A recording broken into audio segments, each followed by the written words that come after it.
Section 1. Nadia Okafor took the job because no one else would, and because she could not sleep anyway, and because a hospital that was dying seemed like the right place for a nurse who had already killed someone. That was how she thought of it, in the small hours, when the thinking got away from her. Killed. No one else used that word. The review board had used unfortunate outcome and within standard of care and no finding of negligence, and her supervisor had used not your fault, Nadia, you have to let it go, and the hospital's lawyer had used nothing at all, had simply looked relieved when it was over. But Nadia used killed in the dark because she had been on her break and the call bell had rung and no one had answered it, and by the time anyone went to room 9, the patient was gone. And Nadia was the nurse assigned to room 9, and Nadia had been the one on break, and a word like killed was the only word honest enough to hold the shape of it. The patient's name had been, but here, always, the memory did a strange thing. It slid. Nadia could see the room, the bed, the chart, the aftermath, the long corridor she had walked back down from her break too late. She could see all of it in merciless detail, but the patient's name and the patient's face would not come.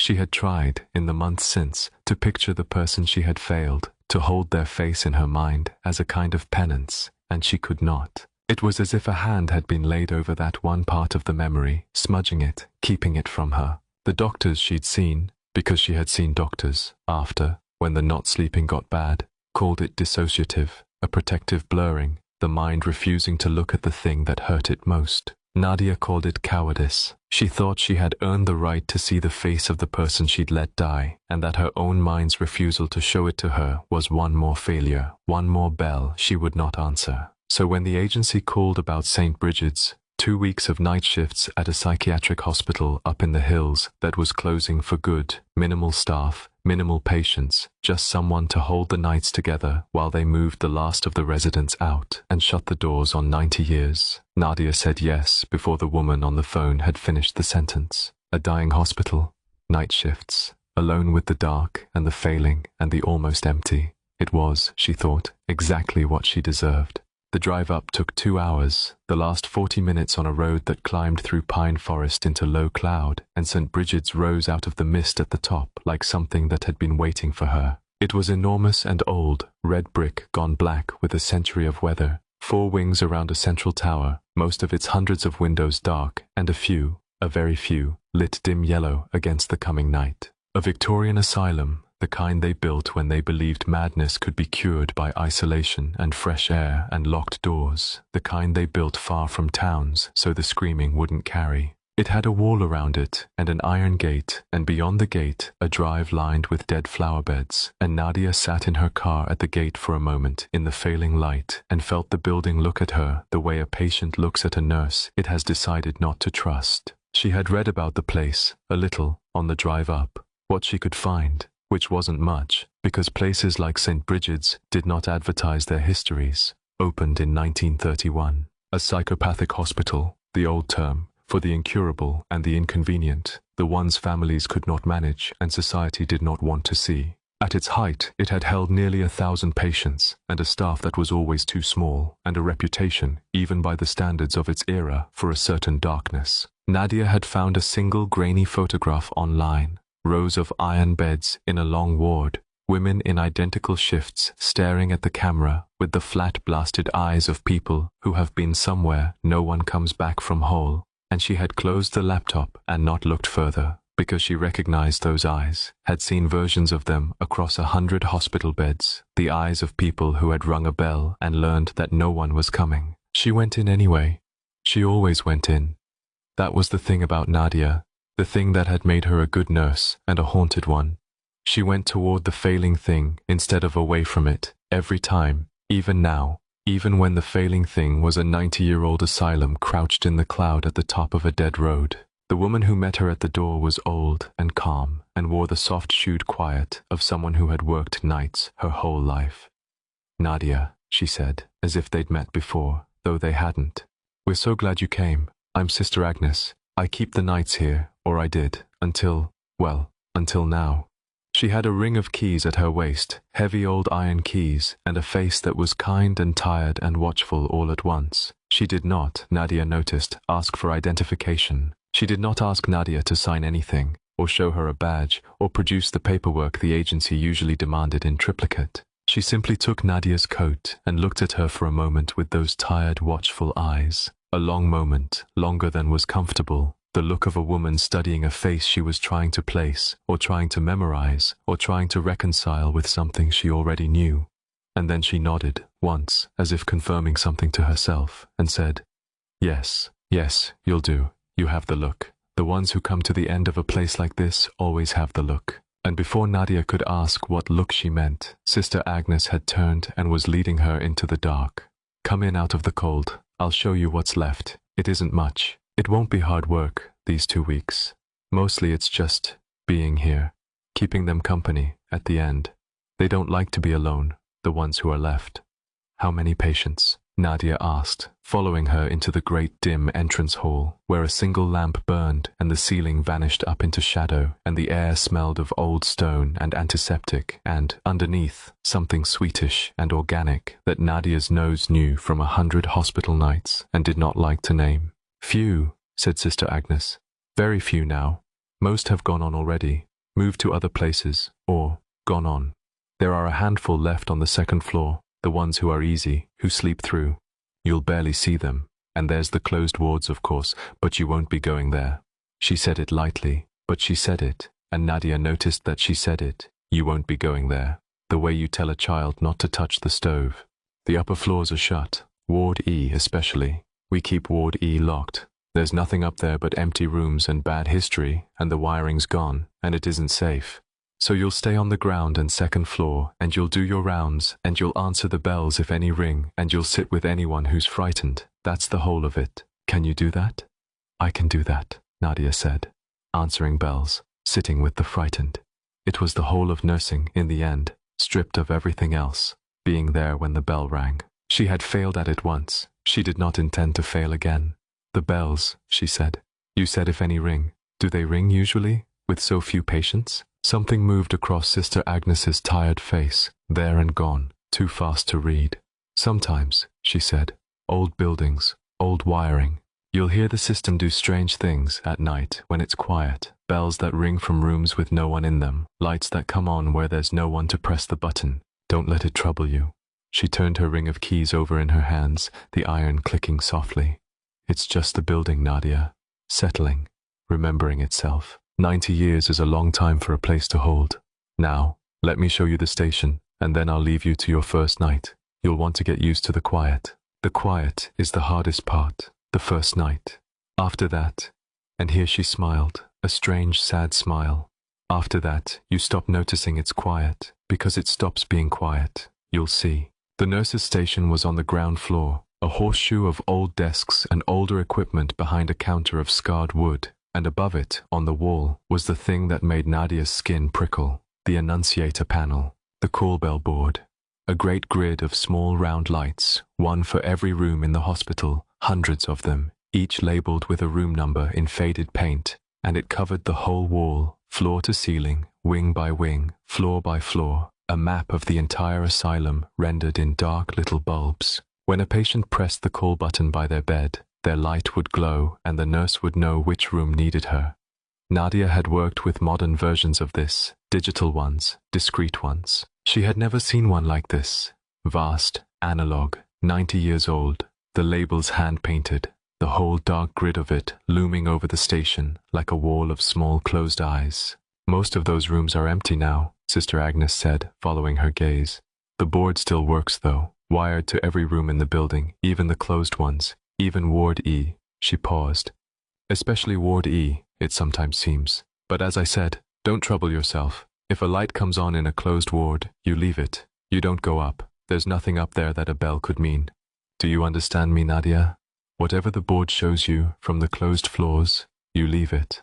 You stay down here where it's safe." Nadia looked at the vast, dark grid of it, wing by wing, floor by floor, and something about the sheer scale of it disturbed her. All those rooms, all those little lights, all those beds where all those people had lain across 90 years, ringing or not ringing, answered or not answered. A hospital was a machine for holding people at the worst moments of their lives, and an asylum was that machine turned to its cruelest setting, And this board was the nervous system of it, the place where every cry for help in 90 years had registered as a small yellow light. How many of those lights, she wondered, had burned unanswered? How many bells had rung in the dark of how many nights while the nurse on duty wrote, did not respond per policy, and turned the page? The board was a map of need, and a map of need in a place like this was also a map of everyone who had needed and been refused. What happens if I go up? Sister Agnes looked at her for a long moment, and the kindness in her tired face was suddenly very deep and very sad, the look of a woman who knows something she is not allowed to say. You won't want to, she said finally. That's all. When the time comes, you won't want to. Now, I've left you tea in the back, and the logbook's on the desk, and the phone there connects to the exchange in town if you need anything, though the line's poor in the cloud.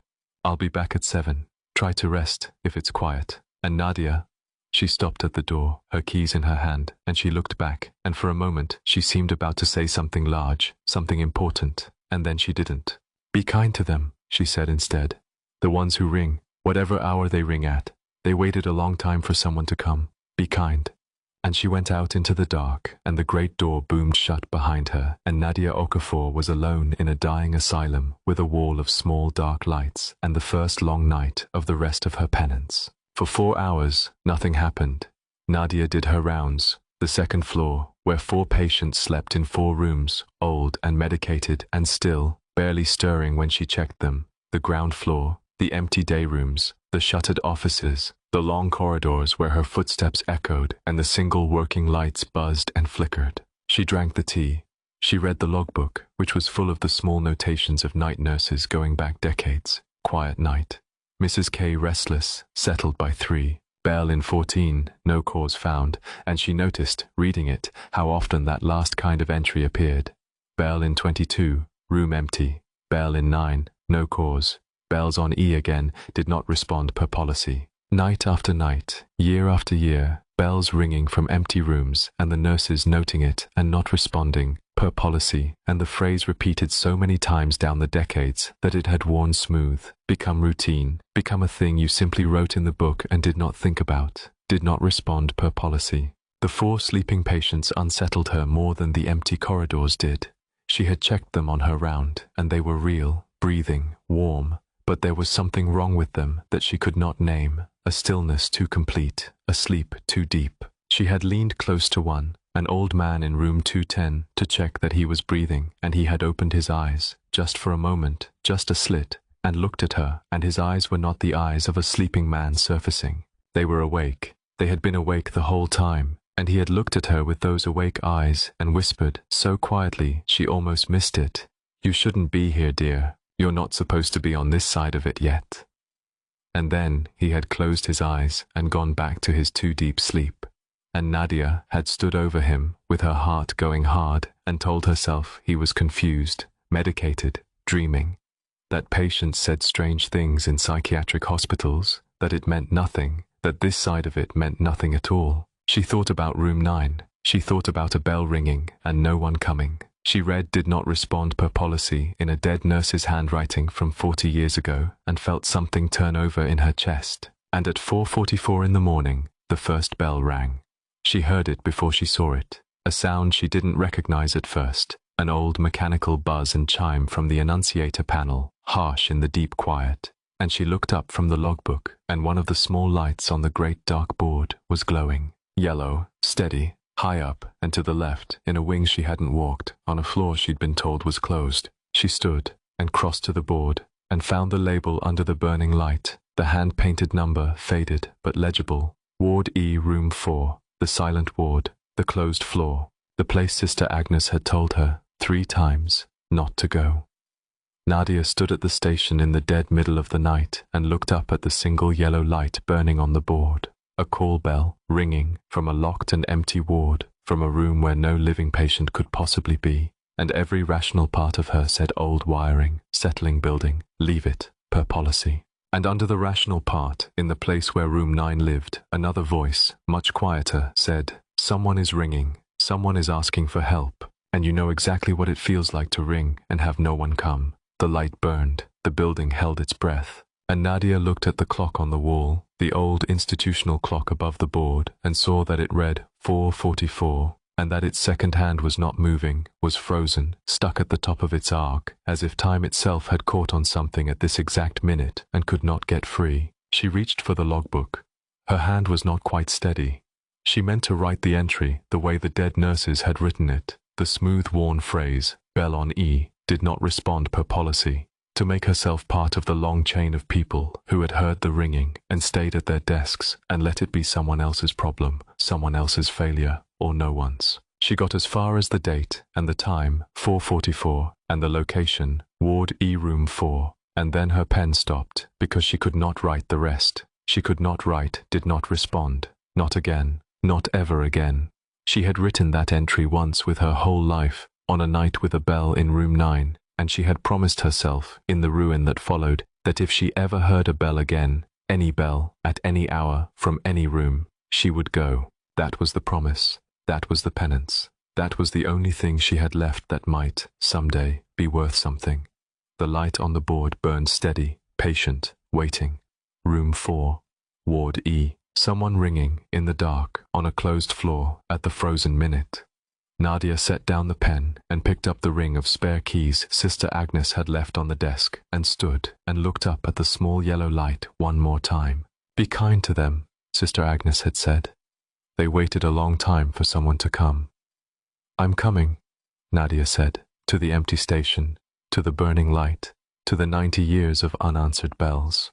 "Whoever you are, I'm coming." And she walked toward the stairs, toward the closed wards, toward Ward E and Room 4 and the thing that had been ringing at 4:44 for longer than she could imagine, not knowing yet that she had walked this corridor before, that she had answered this bell before, that the room she was climbing toward was one she already knew, in the part of her memory that a hand had been laid over, smudging it, keeping it from her, for reasons she would not understand until the very end. Section 2. The stairwell to the upper floors was cold in a way the rest of the building was not. Nadia felt it as she climbed, the temperature dropping with each flight, her breath beginning to fog, the old iron banister so cold under her hand that it seemed to pull the warmth out of her palm. The stairwell was narrow and steep, lit by a single bulb on each landing, and the walls were institutional green gone grey with age, and someone, long ago, had scratched things into the paint, tally marks mostly, hundreds of them, the way prisoners count days, and here and there a word, a name, a plea. "Let me out. I am not sick. Tell my mother."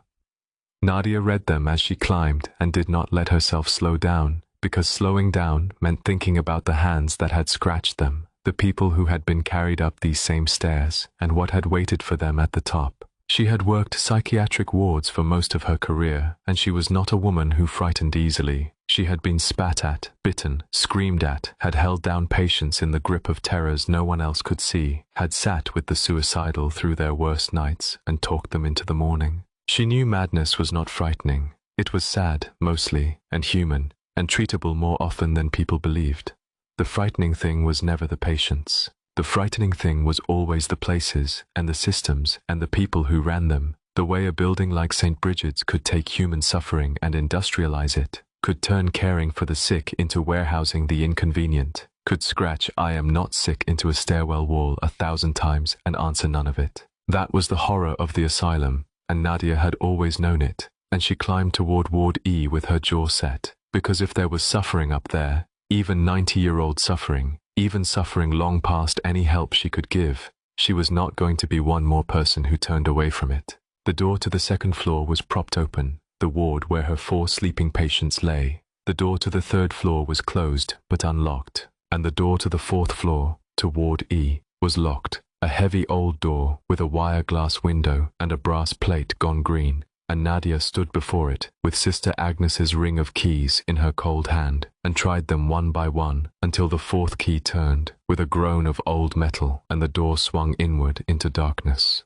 The smell came out to meet her first.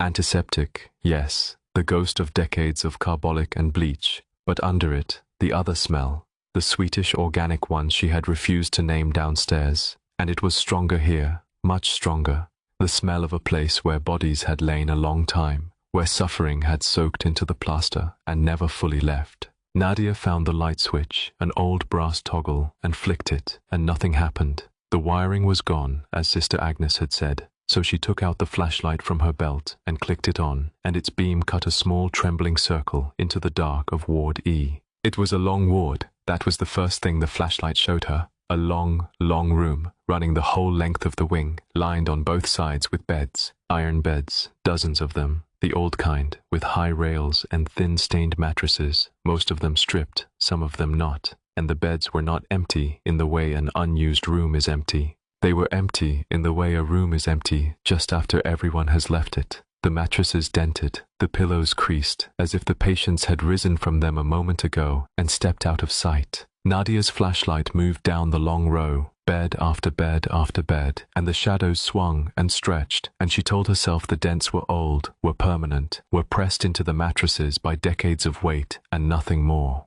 There were restraints on some of the beds. She saw them as the flashlight passed, leather straps, buckled to the rails, at the wrists and ankles, and across where a chest would be, the leather cracked and dark with age and use. Ward E had been the ward for the ones who could not be managed, and this was how they had managed them, strapped to iron beds in a long cold room for hours, for days, for years, while the treatments of the era were done to them. Nadia knew the history of places like this, the way every psychiatric nurse knew it, the way you know a shame that belongs to your whole profession, the lobotomies and the insulin comas, and the electroshock given without anesthetic as punishment rather than medicine, the ice baths, the isolation, the long slow cruelties dressed up as cure. She had spent her career on the other side of that history, in the era that came after, the era that knew better, or claimed to. But the beds in Ward E remembered, the straps remembered, and the smell that soaked the plaster remembered, and it was the smell of every kind of suffering that had ever been inflicted in the name of help, 90 years of it, layered and settled and waiting in the dark.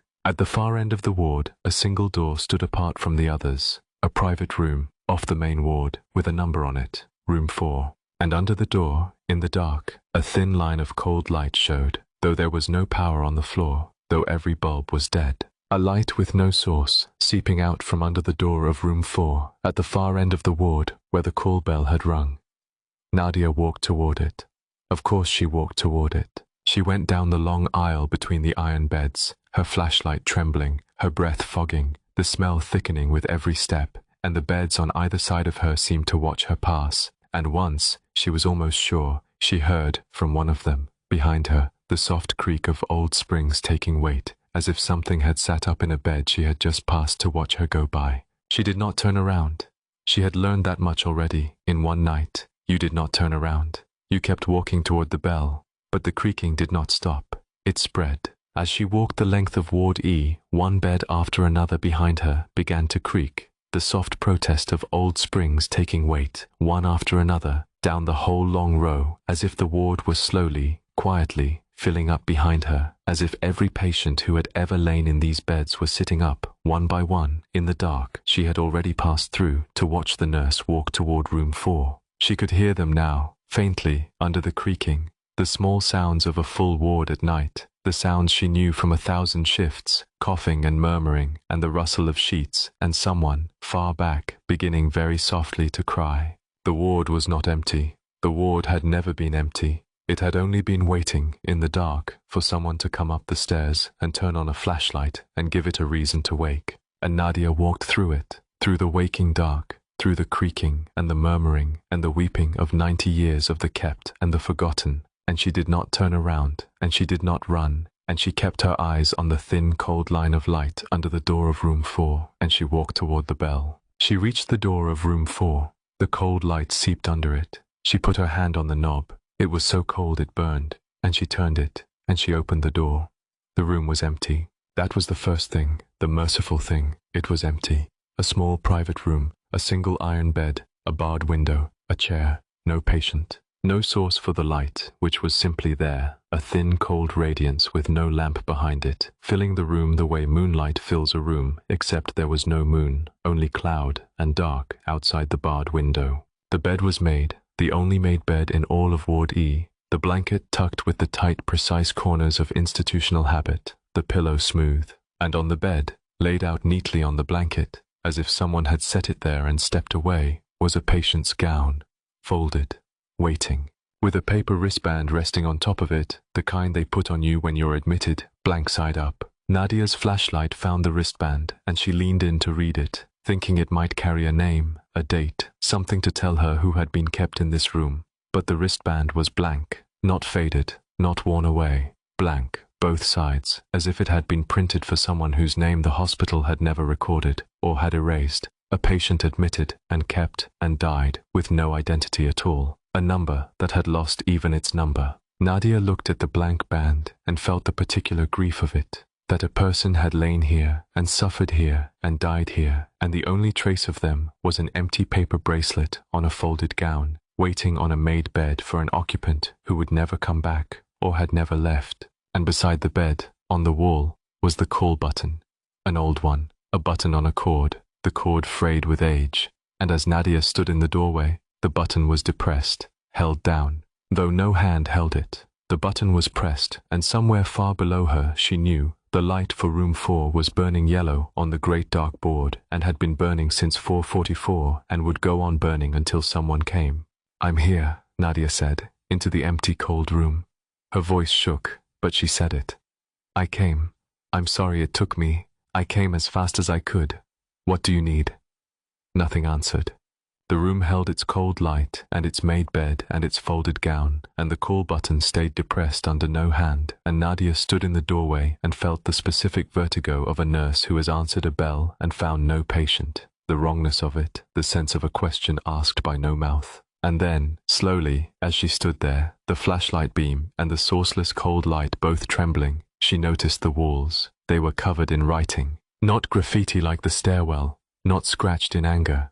This was small and neat, and everywhere, covering every inch of the 4 walls from floor to ceiling, thousands upon thousands of lines in pencil, in pen, in what might have been fingernail, in what might have been worse, the same words, over and over, in what looked like dozens of different hands across dozens of years, as if every patient who had ever been kept in this room had written the same thing until they filled the walls and started again. I rang the bell and no one came. I rang the bell and no one came. I rang the bell and no one came.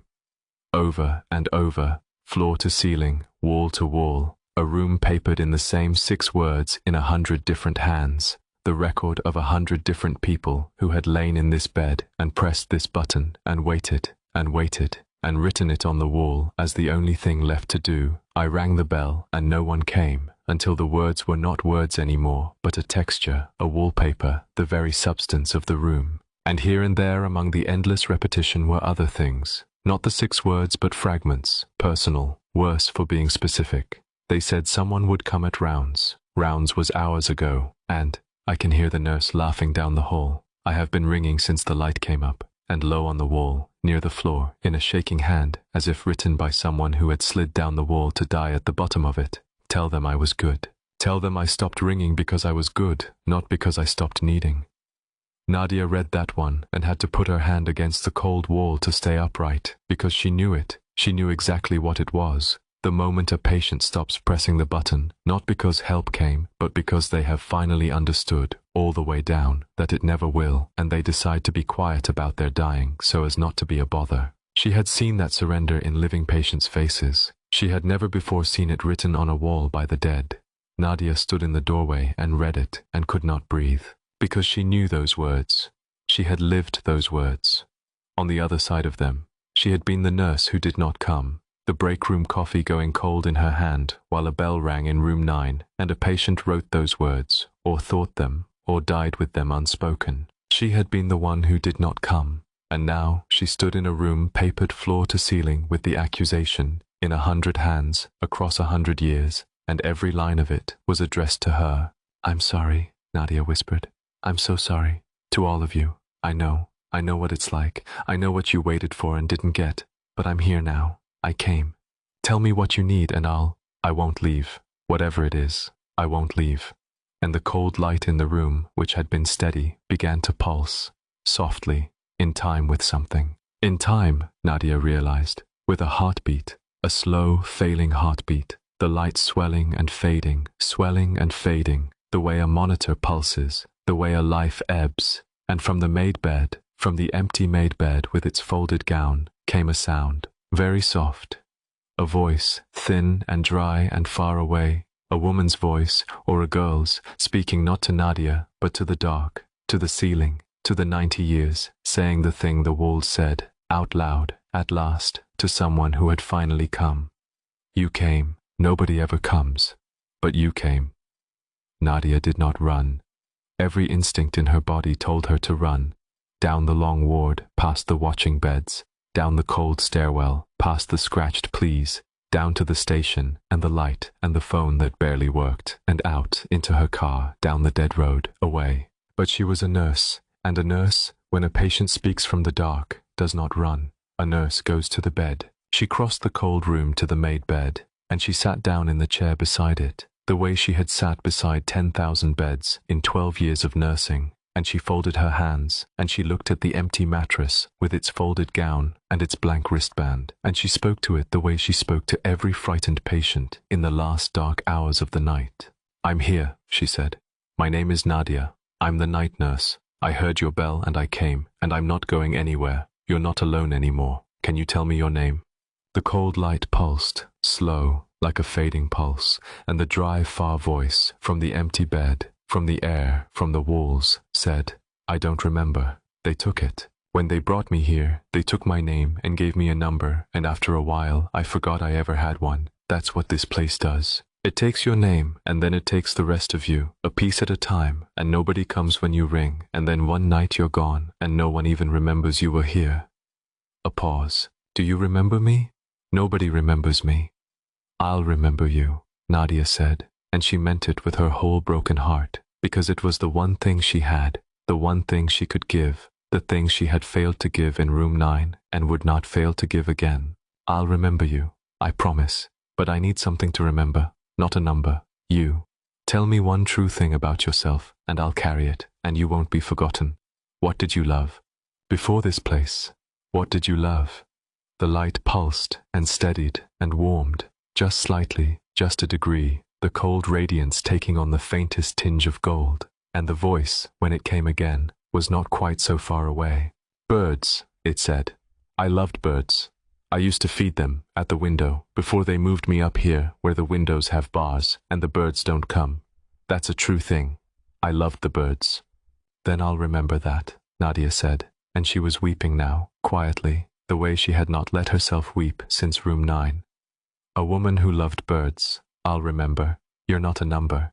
You're a woman who loved birds, and someone finally came, and I'm going to sit here with you until you're not frightened anymore. That's a promise. That's the whole of my job, and I'm going to do it right this time. It doesn't hurt anymore, the voice said, wondering, as if this were the strangest thing of all. When you sit with me, it doesn't hurt. Do you know how long I've been hurting? I don't. I lost count. Time doesn't go, up here. It's always the same minute, 4:44. That's when it happened, and it never stops happening, over and over, forever, the same minute, except now. Now it's going again. I can feel it. Since you came, I can feel the minute moving. You made the clock go again. A pause, and then small and afraid. Does that mean I can stop? Does that mean it's over? I'm so tired. I've been ringing for so long. Can I stop now? You can stop, Nadia said, and she took the folded gown from the bed and held it in her lap the way you'd hold a sleeping child, because there was nothing else to hold, because the woman who had worn it was only a voice and a cold light now. You can stop ringing. Someone came. I came. You did everything right. You rang. You waited. You were so brave, and it was never your fault that no one came. Do you hear me? It was never your fault. It was theirs. It was the ones who should have come and didn't. But that's over now. I'm here, and I'm not leaving until you're not frightened, and when you're ready, you can rest. You've earned it. God, you've earned it. Rest. And in the cold room papered with 100 years of the same 6 words, the night nurse sat beside the empty bed and kept her promise, and did not leave, and did not look away, while far below, on the great dark board, the light for Ward E Room 4 finally, softly, went out. Section 3. Morning came grey and slow, the cloud pressing against the barred windows, and Sister Agnes returned at 7 to find Nadia at the station, with the logbook open, and her hands wrapped around a mug of tea gone cold hours ago. You look like you didn't sleep, Sister Agnes said, hanging up her coat. She said it gently, without surprise, the way you'd note the weather. The first night's always the worst. Did the board trouble you? Nadia looked up. She had decided, somewhere in the long grey hours after room 4, that she would not lie about it. That lying was its own kind of turning away, and she was done turning away. A bell rang, she said. At 4:44, from Ward E, room 4. She watched the old woman's face. You told me not to go up. I went up. Sister Agnes went very still. And then, slowly, she sat down in the chair across from Nadia and folded her hands in her lap and looked at her with those tired, watchful eyes, and she did not scold, and she did not deny, and she did not pretend not to understand. She only said quietly, "And what did you find in room 4? A woman who loved birds," Nadia said, "who'd been ringing for a very long time, who nobody ever came for." Her voice caught.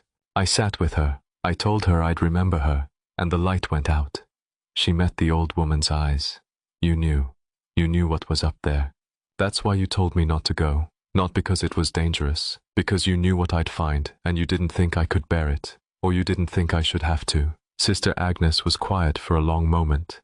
Outside, the cloud pressed grey against the glass, and somewhere in the building a pipe knocked, and one of the second-floor patients could be heard, faintly, beginning the day with a low, toneless humming.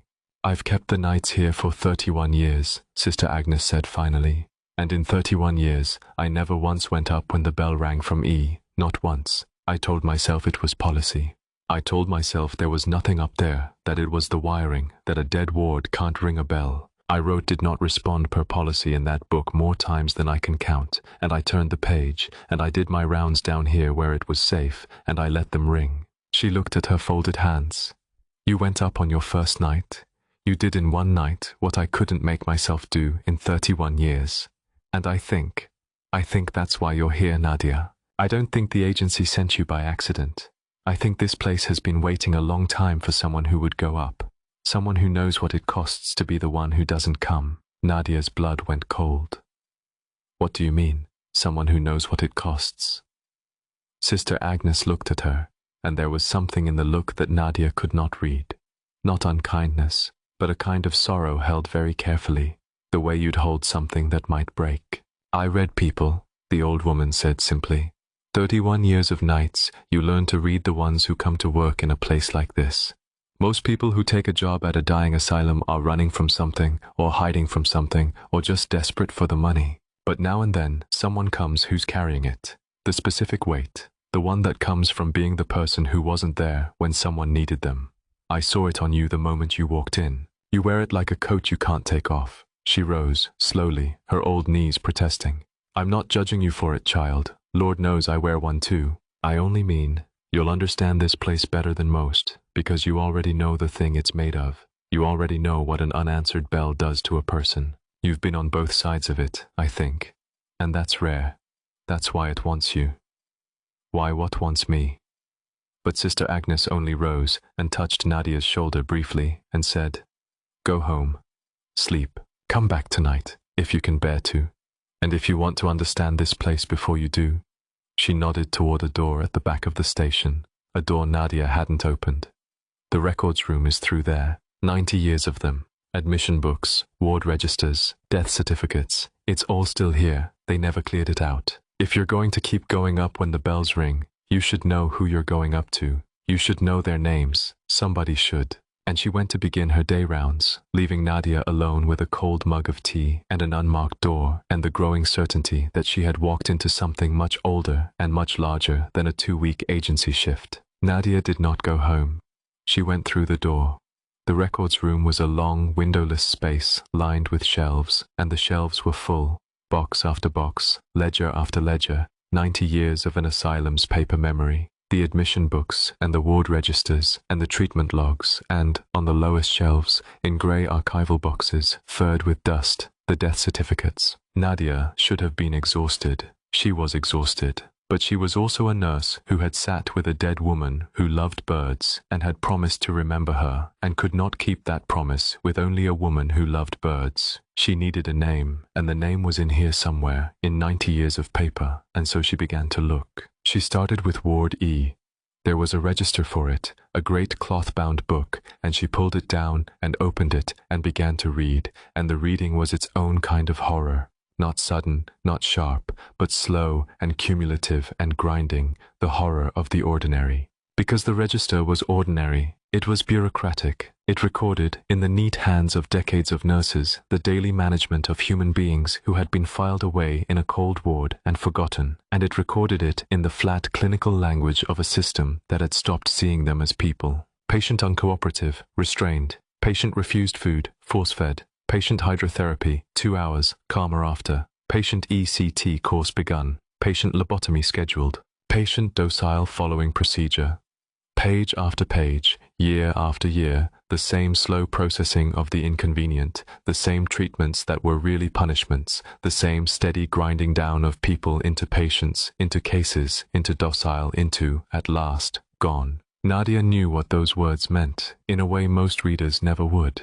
She knew that hydrotherapy 2 hours meant a human being wrapped tight in freezing wet sheets or held in an ice bath until they stopped struggling, a treatment that was really just cold and terror administered until the patient was too exhausted to be a problem. She knew that ECT course in this era meant electricity through the brain without anesthetic, without consent, sometimes daily, sometimes as punishment for the crime of being difficult. And that docile following procedure was the register's polite way of saying the treatment had worked, meaning the person was broken, meaning whatever had made them a problem had also made them a person, and now both were gone. And lobotomy scheduled. She made herself read the ones that said lobotomy scheduled, and then, days later in the register, patient calm, vacant, ambulatory, and she understood that she was reading the paper trail of souls being quietly deleted. One procedure at a time, in a cold ward at the top of a dead road, and that every neat clinical entry was a small tombstone for a self that no one had tried to save. And the deaths. That was where Nadia found the pattern, though she almost missed it, because it was hidden in the ordinariness. The register recorded deaths in the same flat hand as everything else, patient expired, with a date and a time. And as Nadia turned the pages, going back through the decades, she began, without at first knowing why, to notice the times. And then she saw it, and once she saw it, she could not stop seeing it, and the cold came up her spine and would not leave. Patient expired, 4:44 a.m. Not every death, but so many of them, far, far too many of them. Down through 90 years, in different hands, in different decades, patient after patient in Ward E had expired at exactly 4:44 in the morning. The same minute, the same 4:44, again and again, a time that no natural pattern of death would ever produce. People do not die on a schedule, the body does not keep an appointment, and yet here, in this register, in the neat flat hands of 90 years of night nurses, the same minute recurred and recurred. 4:44, 4:44, 4:44, the hour the clocks were frozen at, the hour the bell had rung. The hour, Nadia understood now, that this whole ward was trapped inside, the minute that never ended, the minute that kept happening, over and over, forever. She tried to count them, and lost count, and started again, and lost count again, because there were too many, and the counting itself began to feel like a kind of madness, turning page after page in the grey light, finding the same minute waiting on each one, 4:44, 4:44, like a clock stuck at the bottom of a well. But she noticed something as she counted, a detail that made it worse. The 4:44 deaths were not spread evenly across the decades, they clustered. They came in the years when the ward was most crowded, most understaffed, most desperate, the years when there were too many patients and too few nurses, and the night shift was one exhausted woman alone with 100 beds and a board full of ringing bells she could not possibly answer. Those were the years the 4:44 deaths multiplied, not because more patients happened to die at that minute, but because 4:44 was the dead middle of the night shift, the hour when the single overwhelmed nurse finally sat down, finally closed her eyes for just a moment, finally stopped answering, and the ones who rang in that hour rang into an emptiness and died in it, and the ward remembered the minute of their abandonment and froze itself there forever at the exact time each night when help stopped coming. She pulled the death certificates. She sat on the floor of the records room in the grey morning and went through the grey boxes, and she found them, the 4:44 deaths, and she read the causes, and the causes were where the second horror lived. Because the certificate said cardiac failure and respiratory arrest and natural causes and complications of treatment, the flat, reassuring language of a death no one would question. But Nadia was a nurse. She could read a death certificate the way a detective reads a crime scene, and she could see, under the reassuring language, what the language was hiding. That a patient who dies at 4:44 of cardiac failure after a day marked ECT course, patient distressed, did not die of cardiac failure. That complications of treatment meant the treatment killed them. That natural causes in a 30-year-old woman meant no one had looked very hard. 90 years of deaths dressed up as nothing. 90 years of the inconvenient dying in the dark at the same frozen minute, and every certificate signed and filed and forgotten, and the ward sealed and the bells left to ring. But it was the last box that stopped her heart. She had worked her way forward through the decades, oldest to newest, and the newest box, the last patients, the final years before the wards began to close, was thinner than the others, only a few certificates, the population already dwindling. And Nadia went through them one by one, reading the names, holding each one for a moment the way she'd promised. Someone should remember you, and then she came to one that made her stop, because she recognized the pattern of it. Not the name. The name meant nothing to her. A woman's name she'd never heard, but the shape of the death. Patient expired, 4:44 a.m., cause, cardiac failure. Note, patient had rung call bell, response delayed, patient found unresponsive at 4:52, and below it, in a different hand, a note that someone had added and someone else had tried to cross out, a note that had no business on a death certificate, a note that was really a confession. Bell was ringing for some time, night staff on break. Nothing to be done by the time we reached her. Nadia sat on the cold floor of the records room and read it and could not breathe. Bell was ringing for some time. Night staff on break. Nothing to be done by the time we reached her. It was room 9. It was her own crime, written out in a stranger's death certificate from years before she'd ever come here. The bell that rang, the staff on break, the delayed response, the patient found too late, the exact shape of the thing she had done. The thing that had broken her, the thing she had come up this dead road to escape or to atone for. And here it was, waiting for her in a grey box in a windowless room. Not her crime, but its twin, its ancestor, one of 90 years of identical crimes. Because Saint Brigid's had been doing what Nadia did in room 9 over and over for a century. The bell rings. No one comes. The patient dies at 4:44. Someone writes natural causes and turns the page, and there was more. She kept reading, unable to stop, and she found the note that some long-dead conscientious soul had appended to the file, a folded sheet tucked behind the certificate, a nurse's private account, written perhaps to unburden herself, never sent, never seen. I have thought about her every day since, it read, in faded ink. She was not a difficult patient. She was only frightened, and alone, and she rang because she was frightened. And I did not go because I had been on my feet 14 hours, and I sat down for just a moment, and I told myself she was always ringing, that it was nothing, that I would go at the end of my break. And when I went, she was gone, and her hand was still on the button, and her eyes were open, and I have never told anyone that when I found her, the bell was still ringing, and I stood in the door and listened to it ring over the body of the woman I had let die, and I understood that the ringing would never stop. Not really, not for me, that I would hear that bell every night for the rest of my life. And I do. I hear it now. I will hear it when I die. Nadia sat on the cold floor of the records room and read a dead nurse's confession and understood that she was reading her own. That 100 years of night nurses had sat where she sat now, carrying the same bell, hearing it ring in the dark for the rest of their lives, and that she was only the latest link in a chain of the guilty that stretched back as far as the chain of the abandoned. The patients rang and were not answered. The nurses did not answer and were never forgiven, least of all by themselves. And Saint Brigid's held them all, the abandoned and the guilty, the ringing and the not coming, frozen together at 4:44, in a grief that had no bottom. She was not the first nurse who had failed to answer a bell.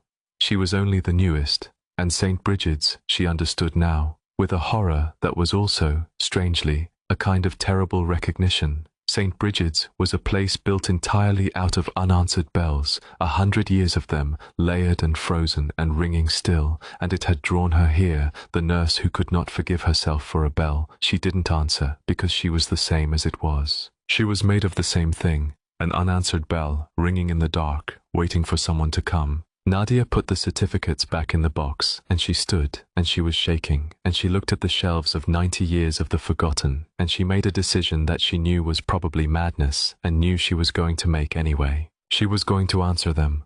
All of them. Every bell, every night, for as long as she was here. She was going to go up when the light came on, to whatever room it came from, and she was going to sit with whoever was ringing, and she was going to learn their name and remember it. And she was going to be, for the ones this place had abandoned, the thing that had never come. She could not undo room 9, but she could do this. She could climb the stairs when the bell rang, night after night, and answer 90 years of ringing, one room at a time, until either the ringing stopped or she did. It was not a rational plan. She knew that. A rational woman would have driven down the dead road and never come back, would have told the agency to find someone else, would have let Saint Brigid's finish dying with its bells unanswered as they had always been unanswered. But Nadia had stopped being able to be that kind of rational the night the bell rang in room 9, and she did not go. Something in her had broken that night and set wrong, like a badly healed bone, and the shape it had set into was this: she could not, would not, ever again be the one who heard the ringing and stayed at her desk. It had cost a life to teach her that lesson. She was not going to waste it. If there were bells ringing in the dark of this place, she would answer them, everyone, and if answering them cost her something, her sleep, her sanity, her safety, then that was a price, and she had decided she was willing to pay it, because the alternative was to be, one more time, for one more soul, the person who did not come, and she would rather die than be that person again. She did not know yet that the last bell she would answer would be her own. She only knew that the minute was moving again, that she had made the clock go, the bird woman had said, and that something in this frozen place had begun, because of her, to come unstuck. She gathered her coat, and she looked at the door to the stairwell, and she said quietly to the empty records room, to the 90 years of names, "Tonight, I'll come back tonight. Hold on. Someone's coming, finally. Just hold on." And far above her, on the sealed 4th floor, in the long cold ward where the beds had gone quiet with the coming of day, a single call bell, in a room she had not yet visited, clicked softly down and began, very faintly, to wait. Section 4. Nadia came back that night, and the night after, and the pattern of it began to take a shape she would carry the rest of her life.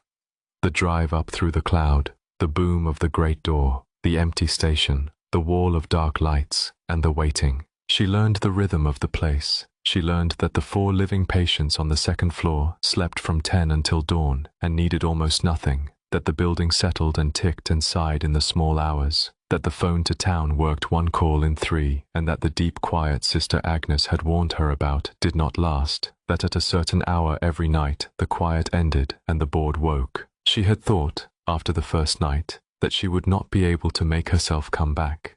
She had driven down the dead road that first grey morning, shaking, hollowed, half convinced she had lost her mind, and she had gone home to her rented room in the town at the bottom of the hill, and she had not slept, and she had lain in the daylight with her eyes open, thinking about the bird woman and the walls of 6 words, and she had understood that she had 2 choices. She could never go back and spend the rest of her life knowing she had heard the bells ringing and driven away, become, one final time, the woman who did not come. Or she could go back every night and answer them. And for Nadia, who had already been destroyed once by driving away from a ringing bell, it was not really a choice at all. She went back. She would always go back.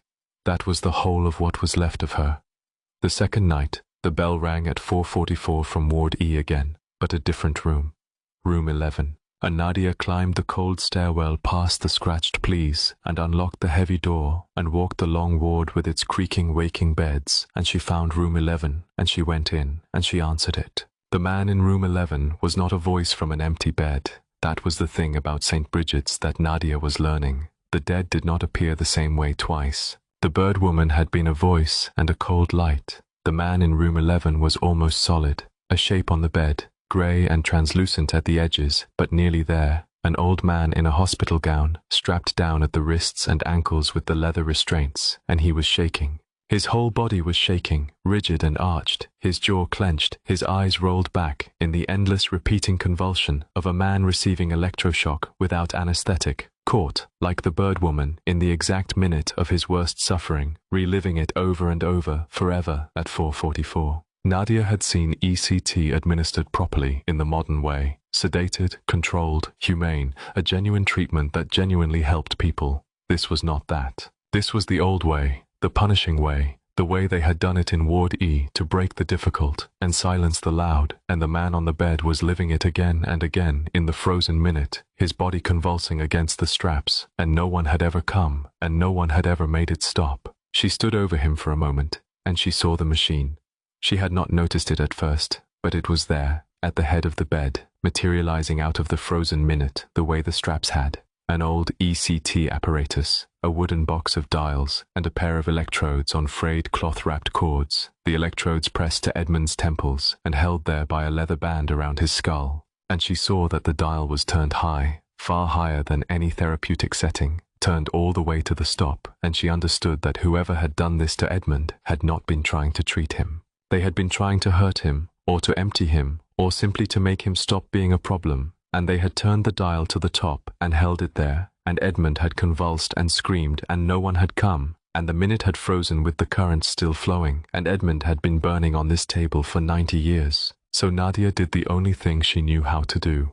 She crossed to the bed, and she did not flinch from the shaking translucent shape, and first she reached for the machine, found the dial as solid under her fingers as the straps had been, and she turned it down, all the way down, to off, and she pulled the electrodes from his temples and unbuckled the band from his skull and threw the whole apparatus off the bed, where it struck the floor and vanished, unmade, gone. And then she put her hands where his hands strained against the straps, and she said, "I'm here, I'm going to stop it. It's over now, the current's off, it's over." And she reached for the restraints, the phantom leather straps, and though her fingers should have passed through them, she found that they did not. That here, in this frozen minute, the straps were as real as the dead, and she could take hold of them, and she began, gently, to unbuckle them, wrist, and ankle, releasing a man who had been held down for 90 years. The shaking stopped. The old man's body, freed from the straps, went still, and his arched spine settled, and his rolled-back eyes came down and focused, slowly, on Nadia's face, and he looked at her with the dawning bewilderment of a man surfacing from a pain so long he had forgotten there was anything else. "It stopped," he said. His voice was hoarse, cracked, the voice of a man who had been screaming for decades. "It never stops." "Why did it stop?" "Because someone came," Nadia said. "Because it's over. It's been over for a long time, you just couldn't feel it." "What's your name?" "Name," the old man said, as if reaching for something very far away. "Edmund. My name is Edmund. They stopped using it. I was a number. But before I was Edmund." His grey face worked. "I was a school teacher. I taught Latin. I wasn't mad, you know. I want someone to know that. I was never mad. I loved someone I wasn't allowed to love, and my family were ashamed, and they had me committed, and the doctors here agreed I was sick because that was what my family paid them to agree, and they put me on this table, and they turned the current on until I stopped saying the things that embarrassed everyone, and I never got out, and I died on this table, in this minute, ashamed of a thing that was never a sickness at all." His translucent eyes filled. "Edmund, I taught Latin. I was not mad. Please, someone remember that I was not mad." "Edmund," Nadia said, and she held his freed hands, and she wept with him, because how could she not? "Edmund, who taught Latin, who was never mad, who loved someone. I'll remember, I promise you. You weren't sick. There was never anything wrong with you. They did this to you because they were ashamed and afraid, and that was their sickness, not yours. You were only a man who loved someone. And you're free now, Edmund. The straps are off, the current's off. You can rest. Will you tell them?" Edmund asked, gripping her hands, urgent now, the decades of pain giving way to a single desperate need. "Out there, in the world, will you tell them there was a man named Edmund who taught Latin and was put in this place for loving, and was never mad, and died on a table ashamed of a thing that was never wrong? I don't need a monument. I only don't want it to have been for nothing, to have suffered 90 years in the dark and have no one ever know I was here, that I was real, that what they did to me was the crime and not the thing they punished me for. Will you tell them? Will you say my name where the living can hear it?" "I'll say your name," Nadia promised. "I'll tell them." Edmund the Latin teacher, who was never mad, who they wronged. The living will hear it, I'll make sure. You were here, you were real, and what they did to you was the crime. I know it, and now I'll carry it, and it won't have been for nothing, because someone finally knows the truth of you. That's a promise, Edmund. I keep my promises now.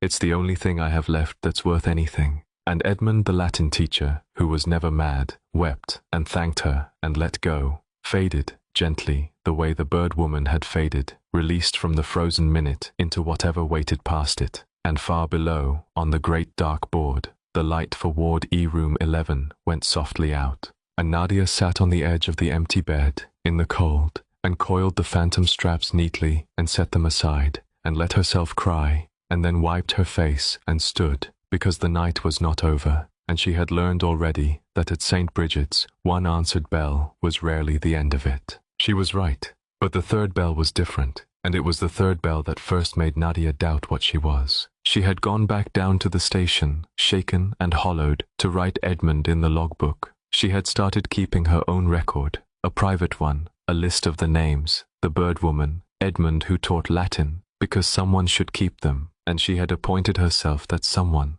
when she heard, from down the ground floor corridor, not a bell, but a voice, a living voice, calling out, "Nurse? Nurse? Is someone there? Please, I've rung and rung." Nadia's heart lurched. A patient, a living patient, on the ground floor, awake and calling, and she had not known there were any patients on the ground floor. Sister Agnes had said the 4 were all on the second. She hurried down the corridor toward the voice, half relieved, if she was honest, to be going to a living patient for once, to an ordinary need she could meet with ordinary care. A glass of water, a straightened pillow, a few minutes of company. After the bird woman and Edmund, the thought of a simple living patient was almost a comfort. She did not yet understand that Saint Brigid's had learned her now, had learned what she was and what she needed, and that it had begun to give her exactly the thing she could not resist, someone to answer. It did not matter to the building whether the someone was alive. It only mattered that Nadia would come, and she came. The voice led her to a room she'd passed a dozen times and thought was empty, an old single room near the end of the hall, and inside it, sitting up in the bed, was a woman, old, frail, absolutely ordinary, absolutely there, solid, warm-looking, her eyes bright and frightened, her hands twisting the blanket. A living woman, not a ghost, not a voice, a patient. "Oh, thank God," the woman said. "Thank God someone came. I've been ringing for hours. They don't come, you know, at night. They never come. I thought it would be like the others. I thought I'd ring and no one would ever—" She broke off, trembling. "You're new. I haven't seen you. Are you the new night nurse?" "I am," Nadia said, going to her, taking her pulse out of pure reflex. And there was a pulse, or she thought there was, thin and rapid under her fingers, though afterward she could never be sure. "I'm Nadia. I'm here. What do you need?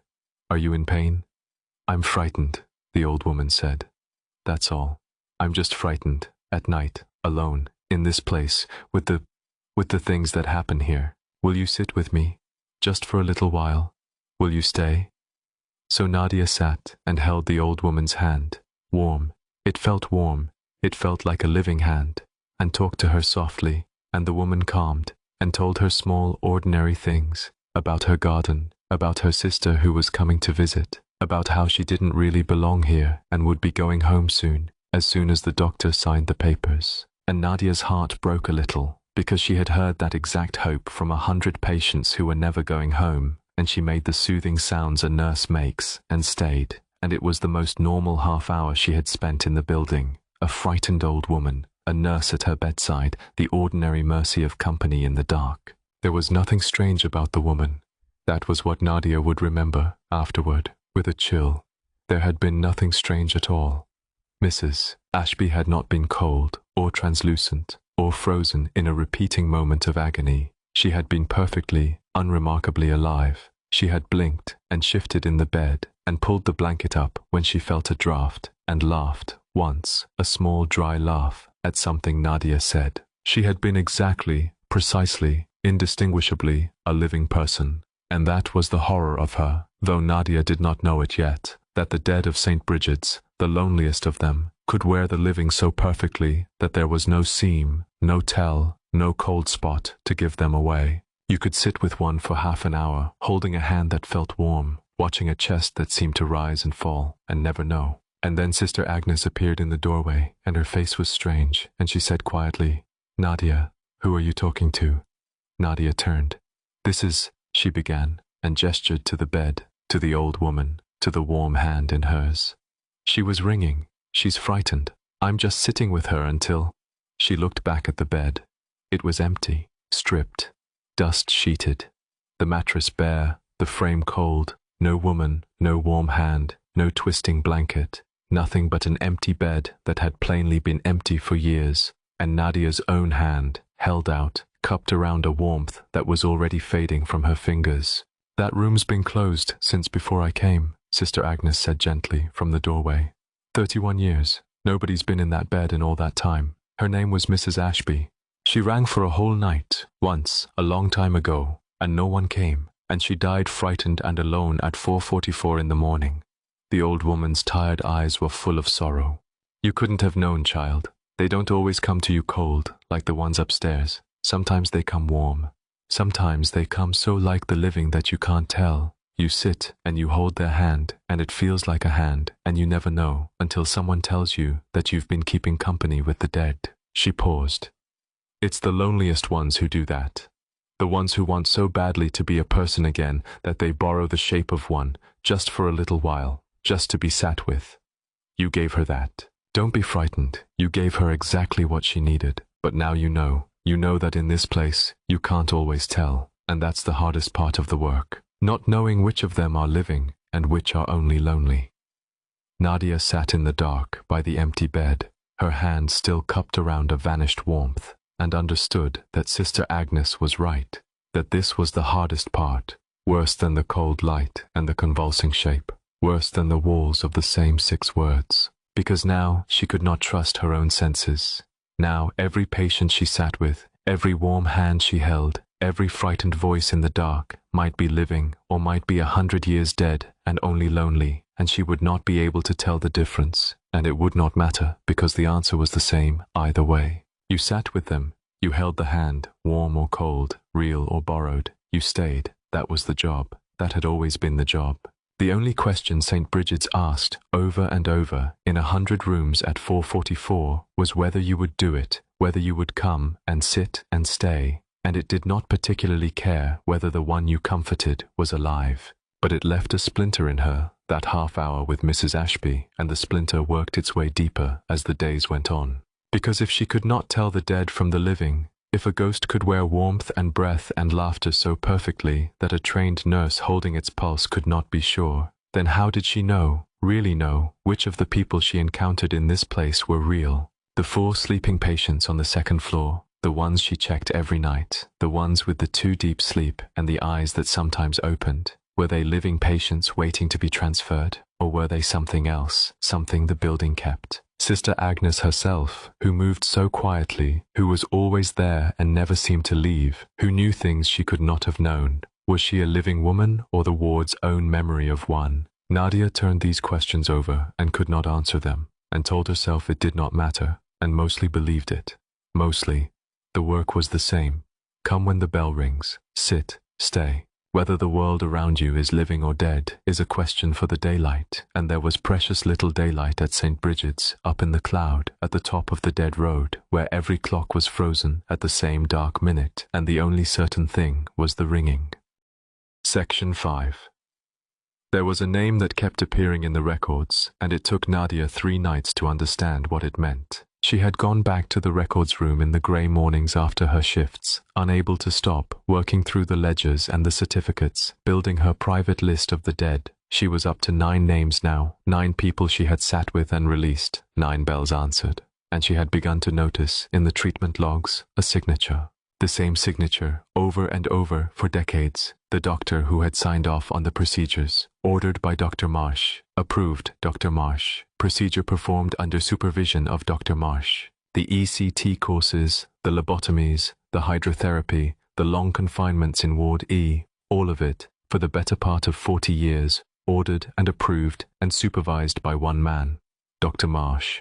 the head physician of Saint Brigid's from the 1930s to the 1970s, a span so long that he must have started young and stayed until he was old, ruling this place at the top of the dead road for the whole of his working life. And the more Nadia read of him, the colder she became, because Dr. Marsh had not been a monster in any obvious way. He had been worse than that. He had been a believer. His notes, which survived in the files, were not the notes of a sadist. They were the notes of a man utterly convinced of his own righteousness, a man who genuinely believed that the people in his care were broken things to be fixed by whatever means necessary, that their suffering under his treatments was regrettable but necessary, that their screams were the sound of sickness leaving the body. The patient resists treatment, he wrote, of a woman being held in an ice bath, but resistance is itself a symptom and must be overcome for the patient's own good. He had a phrase he used over and over in 40 years of notes, a phrase that made Nadia want to be sick. I do this because I care.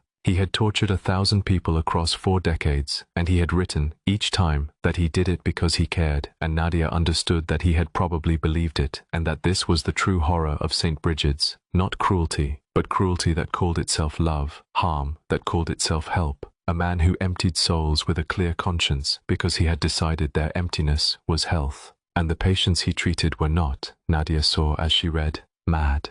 That was the thing that undid her, going through the admission records, the reasons people had been sent to St. Brigid's, the reasons Dr. Marsh had accepted and treated.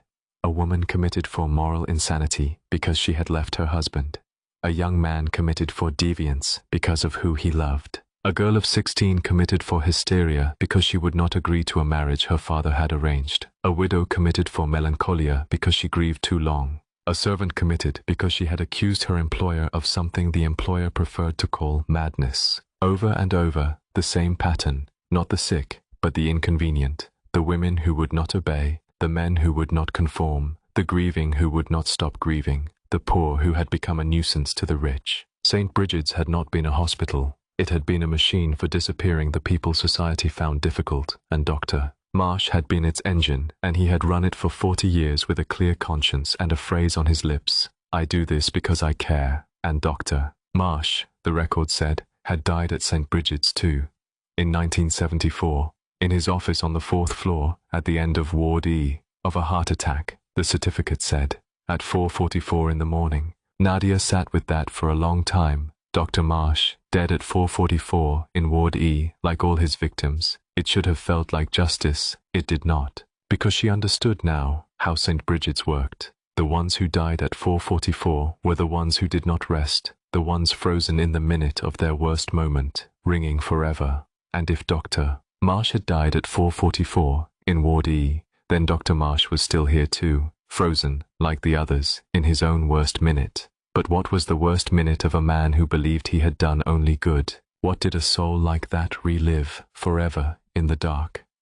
Nadia did not want to know, but she was beginning to understand that she would have to find out, because the deeper she went, the more she felt the shape of the thing she was moving toward, and at the center of it, at the end of Ward E, in an office where a believer had died certain of his own goodness, something was waiting for her that was not like the gentle, grateful dead she had been releasing. Something that did not want to be released. Something that thought it had done nothing wrong. There was one more thing in the file on Dr. Marsh's death, and Nadia almost wished she hadn't found it. A single note, in a nurse's hand, dated the night he died. Dr. Marsh was found in his office at 4:44, collapsed at his desk. The call bell in his office was depressed. He had been ringing for help. It is not known how long he rang before he was found. The night staff report they did not hear the bell or did not respond. Accounts differ. Cause of death, cardiac arrest. And Nadia read it and understood the terrible symmetry of it, the thing that St. Brigid's had done to its own architect, Dr. Marsh, the man who had built a machine of unanswered bells, who had spent 40 years making sure that the ringing of the desperate went unheard. Dr. Marsh had died ringing a bell that no one answered. He had spent his last minutes doing the exact thing he had condemned 1,000 people to do, calling for help into an emptiness he himself had created. And now he was trapped in that minute forever, the great believer, reliving not his cruelty but his own abandonment, ringing and ringing in his office while no one came. And Nadia understood that this was why he was so angry, so cold, so determined to stop her. because she was answering everyone's bell but his, because she was giving to his victims the mercy that had been denied to him. And a man like Marsh could not bear to watch the people he had emptied be comforted while he himself rang, unanswered, in the dark, forever. That night, the fourth night, the bell rang at 4:44, and it rang from Ward E, from a room at the far end, near the office, and Nadia climbed the stairs with a new kind of dread, because she felt she was being drawn deeper now, room by room, toward the thing at the end. But the room the bell came from was not the office, not yet. It was room 2, and in it Nadia found the ice bath. The woman in room 2 was submerged. That was the horror Nadia walked into. A deep old enamel tub, and a woman held down in it underwater, gone to slush with cold, wrapped in a canvas restraint sheet so she could not climb out, her face just below the surface, her eyes open, her mouth open in a scream that made no sound because it was underwater, held there in the frozen minute, drowning in ice and never dying, for 90 years. And standing over the tub, holding her down, nothing, no one.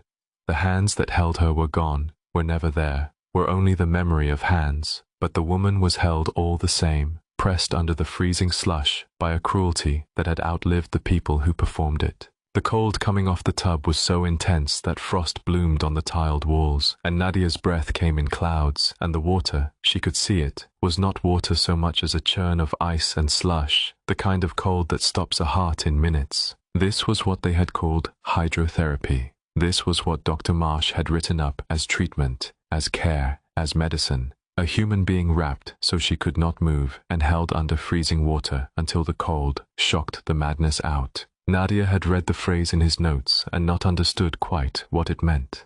Now she understood.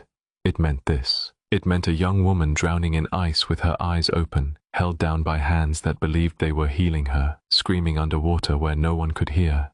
Nadia did not hesitate. She plunged her arms into the ice water, and it was real. It was cold. It burned her to the bone, and she hauled the woman up, out of the water, tearing at the canvas restraint, dragging her up into the air, and the woman broke the surface with a great tearing gasp, the first breath she had drawn in 90 years, and Nadia held her, soaking and freezing and shaking, the way you hold someone you have pulled from drowning, and said, "I've got you. You're out of the water. I've got you. Breathe, just breathe, it's over." The woman in room 2 could not speak at first. She only clung to Nadia and shook and gasped, decades of held breath tearing out of her, and Nadia held her and rocked her and let her shake, and slowly, slowly, the shaking eased, and the woman lifted her head, and her face was young. She had been young, this one, no more than 20, and her lips were blue and her eyes were huge, and she looked at Nadia with the disbelief of someone who had stopped believing rescue was possible a very long time ago. "He said it would make me better," the young woman whispered. "The doctor. Dr. Marsh. He said the cold would shock the madness out of me, but I wasn't mad. I was sad.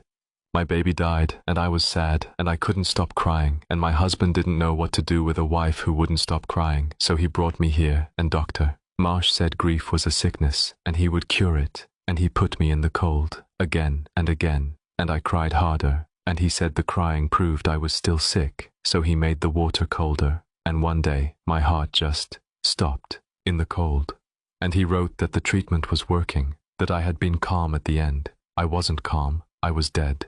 There's a difference, but he couldn't see it. He never could see it." Her blue lips trembled. "I only wanted to grieve my baby. That's all. That was the whole of my madness. I wanted to be sad that my baby died. And he killed me for it, and called it care." Nadia held the young mother who had only wanted to grieve, and she wept, and she said, "Your name. Tell me your name. I'm going to remember you, and I'm going to remember what he did, and I'm going to make sure it wasn't for nothing." "Alice," the young woman said. "My baby was going to be called Rose. She only lived a day. Alice and Rose, who lived a day. Will you remember us both?" Nobody ever let me even say her name. They said I had to stop mentioning her, that dwelling on her was the sickness, but she was real. She lived a day. Her name was Rose. "Alice and Rose, who lived a day," Nadia said. And she held them, the mother and the memory of the daughter, both of them unmourned for 90 years. "I'll remember you both. You weren't sick, Alice. Grief isn't a sickness. You were a mother who lost her child and loved her enough to grieve her, and that's not madness. That's the most sane and human thing there is, and he was the sick one, him and his cold water and his clear conscience. You can rest now, you can go to her, Rose is waiting, and you can finally go to her, and you can grieve her properly, in the warm, where no one will ever tell you to stop. And Alice wept, and thanked her, and faded. Going, Nadia hoped with all her heart, to wherever a baby named Rose had been waiting 90 years for her mother, and the light in room 2 went out. Nadia knelt on the cold wet floor with her arms full of vanishing and her sleeves soaked with real ice water, and she understood that she now had a true enemy in this place. Everything she was doing, every bell answered, every soul released, was undoing Dr. Marsh's work, one victim at a time. She had thought, at first, that she was simply comforting the dead, sitting with the lonely, keeping a promise she'd broken once in room 9. But it was more than that now. Every name she learned, every truth she spoke, you weren't sick. It wasn't your fault. What he did to you was the crime, was a direct contradiction of the thing Dr. Marsh had spent 40 years and 40 years of afterlife insisting upon, that they were sick, that he was right, that the suffering was cure. She was not just comforting his victims. She was telling them the truth he had spent a century denying, and a man like Marsh, a believer, a man who had never once doubted himself, could not let that stand. She was unmaking his life's work. She was telling his patients he had been wrong, and sooner or later, she knew, he was going to come down those stairs and try to stop her. She did not have to wait long. Nadia had gone back down to the station, her arms aching with cold, to add Alice and Rose to her list, and as she wrote, the temperature in the station began to drop. Not the ordinary cold of the building, a deeper cold, a directed cold, rolling down the stairwell from the floors above, and with it, a smell of antiseptic so strong it stung her eyes, and the lights on the great dark board began, one by one, to come on. Not one bell, not the single yellow light she had learned to answer. All of them, the whole board, wing by wing, floor by floor, hundreds of small lights flickering to life at once, until the entire annunciator panel blazed. Every room in the asylum ringing at the same moment, 100 years of bells all crying out together, a wall of light and sound that filled the station and the corridors and Nadia's whole reeling mind. And under the din, from the top of the stairwell, from the direction of Ward E and the office at the end of it, a voice came down, a man's voice, calm, cultured, certain, and utterly without warmth, the voice of a man who has never once doubted that he is right. "You've been interfering with my patients," said Dr. Marsh, from the dark at the top of the stairs, undoing their treatments, filling their heads with the idea that they were never sick. "I'm afraid I can't allow that to continue. These people are in my care. They have always been in my care, and I know what's best for them. I've always known what's best for them, far better than some agency night nurse who thinks that sitting and holding hands is medicine." The cold deepened, and the 100 bells screamed, and something began, slowly, to descend the stairs. "Come up, Nurse Okafor. Let's discuss your methods. I've had a great many nurses over the years who thought they knew better than me. I taught every one of them the same lesson. And I have all the time in the world to teach it to you, because up here, you see, it is always 4:44, and it always will be, and no one, is ever coming to answer your bell." Nadia stood at the station with the whole board blazing and screaming above her, and the cold rolling down, and the thing on the stairs descending, and every rational instinct told her to run, down the corridor, out the great door, into her car, down the dead road, away from the calm, certain voice and the 100 ringing bells. And she almost did. Her hand was on the desk, her weight already shifting toward the door. But then she thought of Alice and Rose, who lived a day. She thought of Edmund, who taught Latin and was never mad. She thought of the bird woman, and the walls papered in 6 words, and the 9 names on her private list, and the 90 years of the inconvenient and the grieving and the different, all of them held down and emptied and killed by a man who did it because he cared. And she thought, he is still doing it. Right now. Up there. Everyone I release, he can take again, because he is still here, still certain, still their doctor. I can free them one at a time all night for 2 weeks, and it will mean nothing, because he is the thing that holds them, and until he is gone, they will never truly be free. The bells were not just ringing to frighten her. They were ringing because every soul in the building was calling out at once, all of Marsh's victims, all 90 years of them, ringing the way they had rung in life, and no one had ever come, because the man at the top of the stairs had made sure no one ever came, had built a whole machine of not coming, and had died, still believing it was kindness. Nadia took her hand off the desk. She turned toward the stairs, toward the cold, toward the descending thing, and the calm, terrible voice. Because she was the nurse who came when the bell rang. That was the only thing she was anymore. And if all the bells in St. Brigid's were ringing at once, then she would answer all of them at once, and the way to do that, the only way, was to go up those stairs and face the man who had spent 40 years making sure no one ever did. "You're right about one thing," Nadia called up into the dark, and her voice shook, but it carried. "It's always 4:44 up there. It's the minute you trapped them all in. But you're wrong that no one's coming." She picked up her flashlight and the ring of iron keys, and she stepped toward the stairs. "Because I'm coming up. And I'm not coming for you, Doctor. I'm coming for them. Every single one of them you're still holding down." Section 6. Nadia climbed the stairs into the screaming of 100 bells, and Dr. Marsh came down to meet her. She saw him first as a shape on the third-floor landing, tall and thin and wrong. In life, he must have been an ordinary-looking man, a doctor in a white coat, unremarkable. But 90 years of death and certainty had done something to him, had concentrated him, and what came down the stairs toward Nadia was a figure in a long white coat, gone grey and stained, its face too long and too still, its eyes 2 points of cold, clinical attention, and it moved wrong, smoothly, without the small, unconscious motions of a living body, gliding down the stairs like a thing being drawn along a track. And where the gentle dead had radiated cold and sorrow, Dr. Marsh radiated something else, a terrible, patient, absolutely certain authority, the authority of a man who had held the power of life and death over helpless people for 40 years and had never once questioned his right to it. The bells did not frighten him. That was the first thing Nadia understood, watching him descend through the shrieking of the board. The other dead were made of their suffering. The bells were their cries. But Marsh moved through the noise as if it were his to command, and Nadia realized that in a sense it was, that these were the bells of his patients, the bells he had spent 40 years teaching to go unanswered, and that even now, even dead, he presided over them. He was not one of the ringing. He was the reason they rang. He was the silence at the center of the noise, the not coming made flesh, and he had ruled this building in life, and he ruled it still. And every soul frozen at 4:44 was frozen there because Dr. Marsh, in some deep way, would not let them go, could not let them go, because to release them would be to admit that they had needed releasing, that they had been prisoners and not patients, that he had been a jailer and not a healer. Their freedom was his guilt, and so he kept them, all of them, ringing forever in the dark, rather than face what their freedom would mean about him. "You shouldn't have come up," he said. And his voice was mild, almost kind, the bedside voice of a physician delivering a difficult diagnosis. "But I understand why you did. You have a compulsion, don't you, Nurse Okafor? A need to answer bells. It's really quite pathological. Most people would call it dedication, but I know better. I've spent my life studying compulsions like yours. You're trying to fix something, aren't you? Something you did, some bell you didn't answer once, and now you can't stop answering them, all of them, as if enough of them might undo the one." He tilted his too long head. "It won't, you know. You can answer every bell in this building for 100 years, and it won't undo whatever you're carrying. I could help you with that. It's rather my specialty, relieving people of the things they carry. I could make you forget the bell you didn't answer entirely.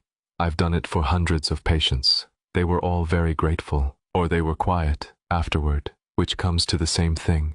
"You didn't relieve them of anything," Nadia said. She stood her ground on the stairs, though every cell in her body wanted to flee. "You emptied them. You took people who were sad or different or inconvenient, and you burned and froze and cut the selves out of them until there was nothing left to be a problem, and you wrote in your notes that you did it because you cared. I've read your notes, Doctor. I've met your patients. Edmund, Alice, the woman who loved birds. They weren't sick. You were." Something flickered across the long, still face. Not doubt. Marsh was incapable of doubt. But irritation, the irritation of a man contradicted by someone he considers beneath him. "They were sick," he said, and for the first time the mildness thinned and the cold underneath showed through. Every one of them, sick with the sicknesses of their time. The woman who couldn't stop weeping, the man who loved wrongly, the girl who defied her father. You look at them with your soft modern eyes and you see victims. I saw disease, and I treated it with the best tools I had. And if the tools were harsh, it was because the disease was stubborn, and I never, not once, did anything I did not believe was for their good. The bells screamed. The cold deepened. That is the difference between us, nurse. You comfort, I cure. Comfort is sentiment, cure is medicine, and I will not stand here on my own staircase and be lectured about care by a woman whose idea of nursing is to sit and hold hands while the sickness rots on unchecked. Show me then, Nadia said. It was not what Marsh expected. The long face went still. Show you what? Your cures. You're so proud of them. Show me. Take me up to Ward E and show me what you did to these people and tell me it was medicine, because I don't think you can. I think you can say it down here, in the dark, with the bells ringing to drown you out, but I don't think you can stand in front of what you did and still call it care. Nadia climbed another step toward him, and another, closing the distance, because she had understood something in the last few minutes, something about the nature of the thing she faced. You keep saying you never doubted, that you always believed, but you died ringing a bell that no one answered, doctor. You spent your last minutes doing the exact thing you condemned 1,000 people to do, calling for help into a silence you built. And I think, in that minute, ringing and ringing while no one came, I think for the first time in your life, you understood what you'd done. I think you felt it, what it's like to need help and have no one come. And I think you've spent 90 years since then refusing to remember that minute, because it's the one minute that proves you were wrong. That's your worst moment, isn't it? Not a cruelty, a doubt, the one doubt you couldn't kill. Be quiet, said Dr. Marsh. You're frozen at 4:44 like all the rest of them, Nadia said, climbing, relentless now, because she could see it working, could see the certain authority flickering. But not because you're a victim, because that's the minute you finally knew, and you can't bear it. So you keep the others frozen too, keep them ringing, keep them sick and suffering and needing you, because as long as they need Dr. Marsh's care, you can go on believing you were a healer and not a... You know nothing about that night, Marsh said, and his voice had dropped, gone dangerous. You know nothing about what I felt. I felt nothing. I have never felt anything but the calm satisfaction of a job done well. I rang the bell because it was protocol, because a physician who feels unwell summons assistance, that is all. It was a medical decision. It meant nothing. It meant everything, Nadia said softly. You've been protesting it for 90 years. Listen to yourself. You rang the bell and no one came, and you had exactly long enough, dying at your desk, to understand what that felt like, to be the one who needs help, alone, in the dark, ringing into the silence you built. And in that minute, doctor, you were not a healer. You were just a frightened person who wanted someone to come. Same as Edmund. Same as Alice. Same as the bird woman. Same as every soul you ever emptied. For 1 minute, at the very end, you were exactly like them. And that's the thing you can't forgive, isn't it? Not that you were cruel, that you were the same. That underneath the white coat and the certainty, you were just as small and frightened and human as the people you told yourself were sick. Be quiet. And the mild voice was gone, and what came out of Dr. Marsh was the true thing under it, the cold, absolute fury of a man who has built his entire self on a lie and feels it cracking. And the 100 bells rose to a shriek, and the cold became a physical force that slammed Nadia back against the stairwell wall, and Dr. Marsh's long face was suddenly inches from hers, his cold eyes boring into her, and he said, low and terrible, "You want to see my cures, Nurse Okafor? Very well. Let me show you what I do to patients who won't be quiet. Let me show you Ward E. I have a bed there with your name on it. I've had it ready since the night you arrived. I can always tell the ones who'll need treatment, and you, my dear, are very sick indeed. You just don't know it yet, but you will. By 4:44 you will."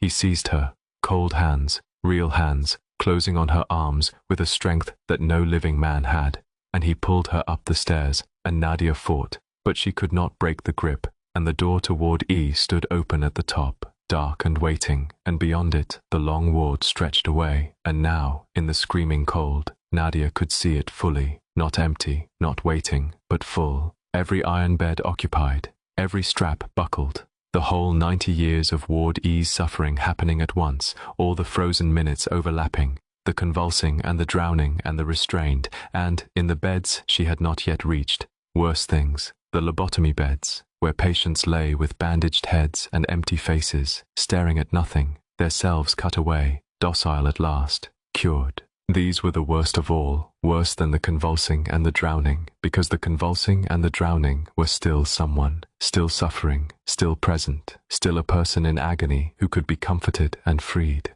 but the lobotomy beds held people who had been unmade. Nadia looked at them as Marsh dragged her past, row on row of them, men and women with the neat surgical scars at their temples, their eyes open and empty, their faces slack, their hands lying still on the blankets. And she understood that these were the ones she might not be able to save, because there might be nothing left of them to save. Marsh had reached in and cut away the part that wept, the part that raged, the part that defied, and the part that was them, the self, the soul, whatever you wanted to call it, had gone out with the rest, and what remained was quiet, and calm, and cured, and empty, forever. And one of them, as she passed, turned its bandaged head toward her, slowly, and its empty eyes found her face, and its slack mouth moved, and it said, in a voice with nothing behind it, the saddest thing Nadia had ever heard, "I used to be someone. I think I used to be someone. Can you help me remember who?"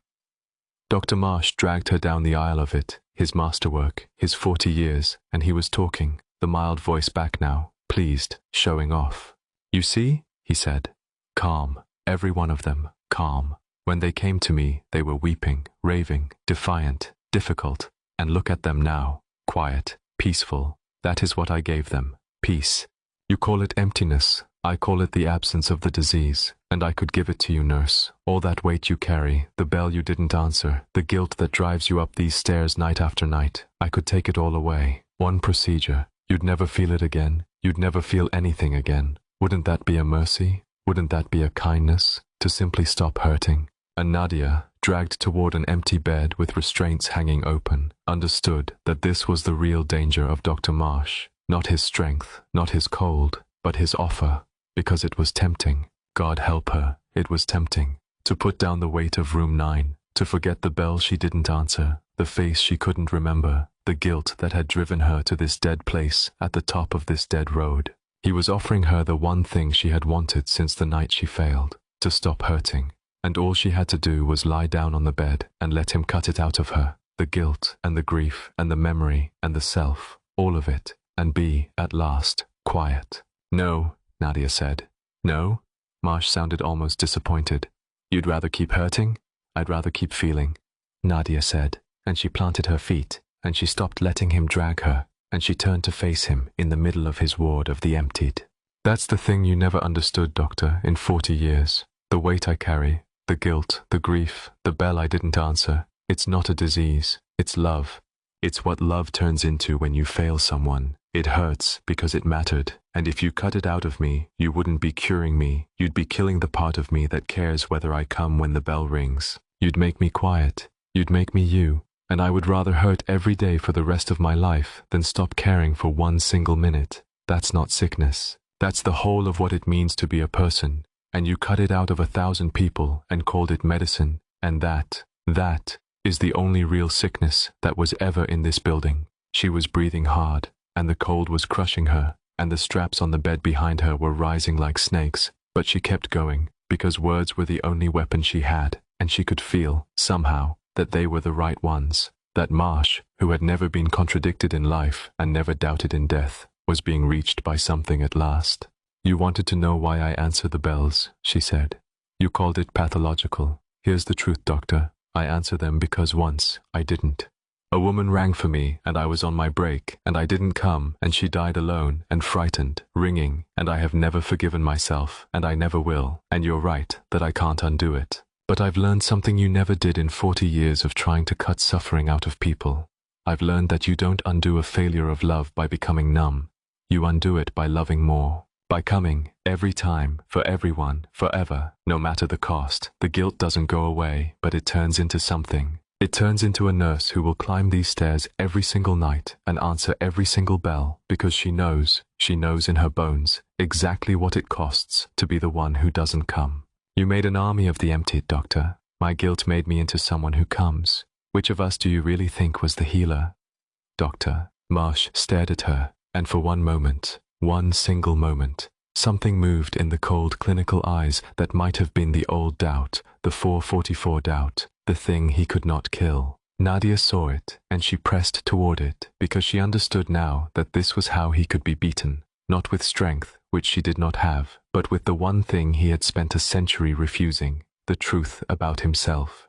You felt it, she said, gently now, almost kindly, the way she'd speak to any frightened patient. At the end, ringing the bell, you felt what they felt. And some part of you has known, ever since, that you were wrong. That's why you're still here, doctor. Not to keep curing them.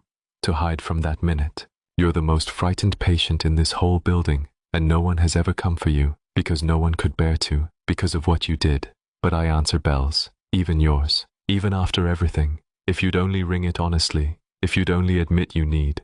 And then it was gone, the flicker, snuffed out, because a century of certainty does not surrender in a single night. And Marsh's face hardened, and his grip tightened, and he said, then we'll do it the hard way, as we so often had to.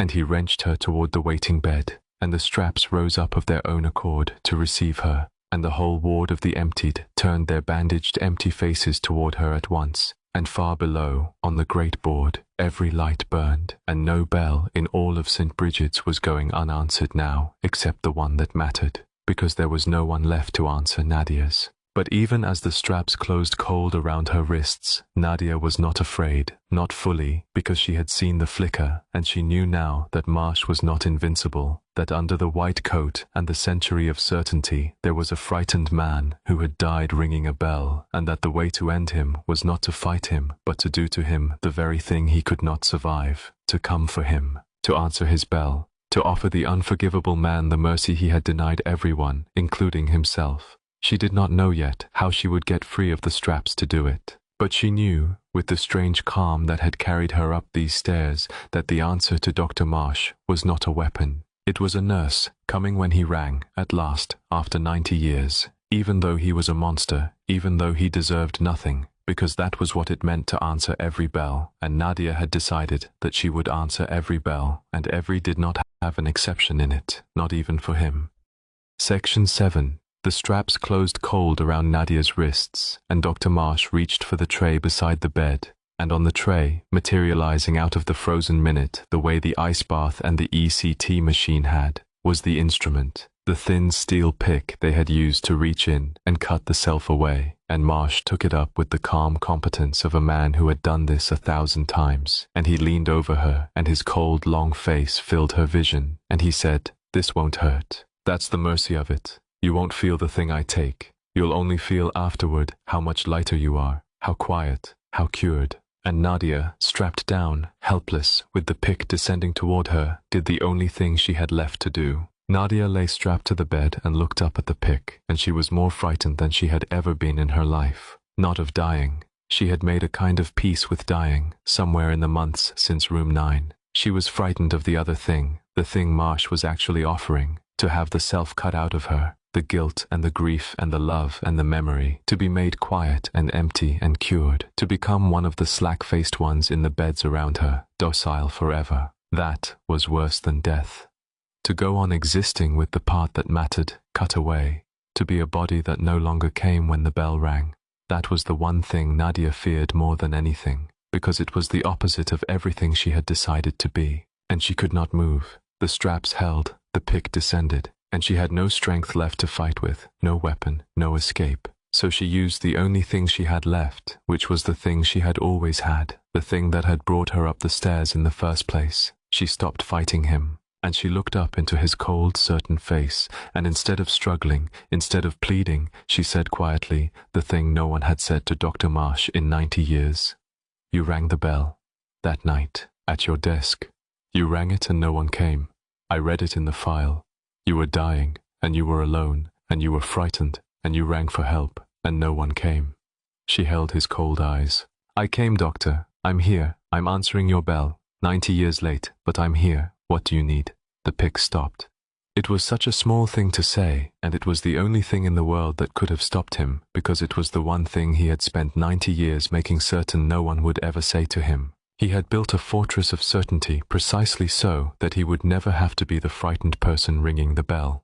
He was the doctor, the healer, the one in the white coat who decided, who cured, who was needed. To be answered, to be comforted, to be told I came. What do you need? That was for patients, for the weak, for the sick, for the ones beneath him. And Nadia had just looked up at him from the table where he meant to unmake her and offered him the thing he had denied himself even more fiercely than he had denied it to others, the simple mercy of being someone worth coming for. It stopped in the air above her, and Dr. Marsh went very still, and something happened in the long cold face, a crack, a fracture, the certainty of a century splitting down the middle.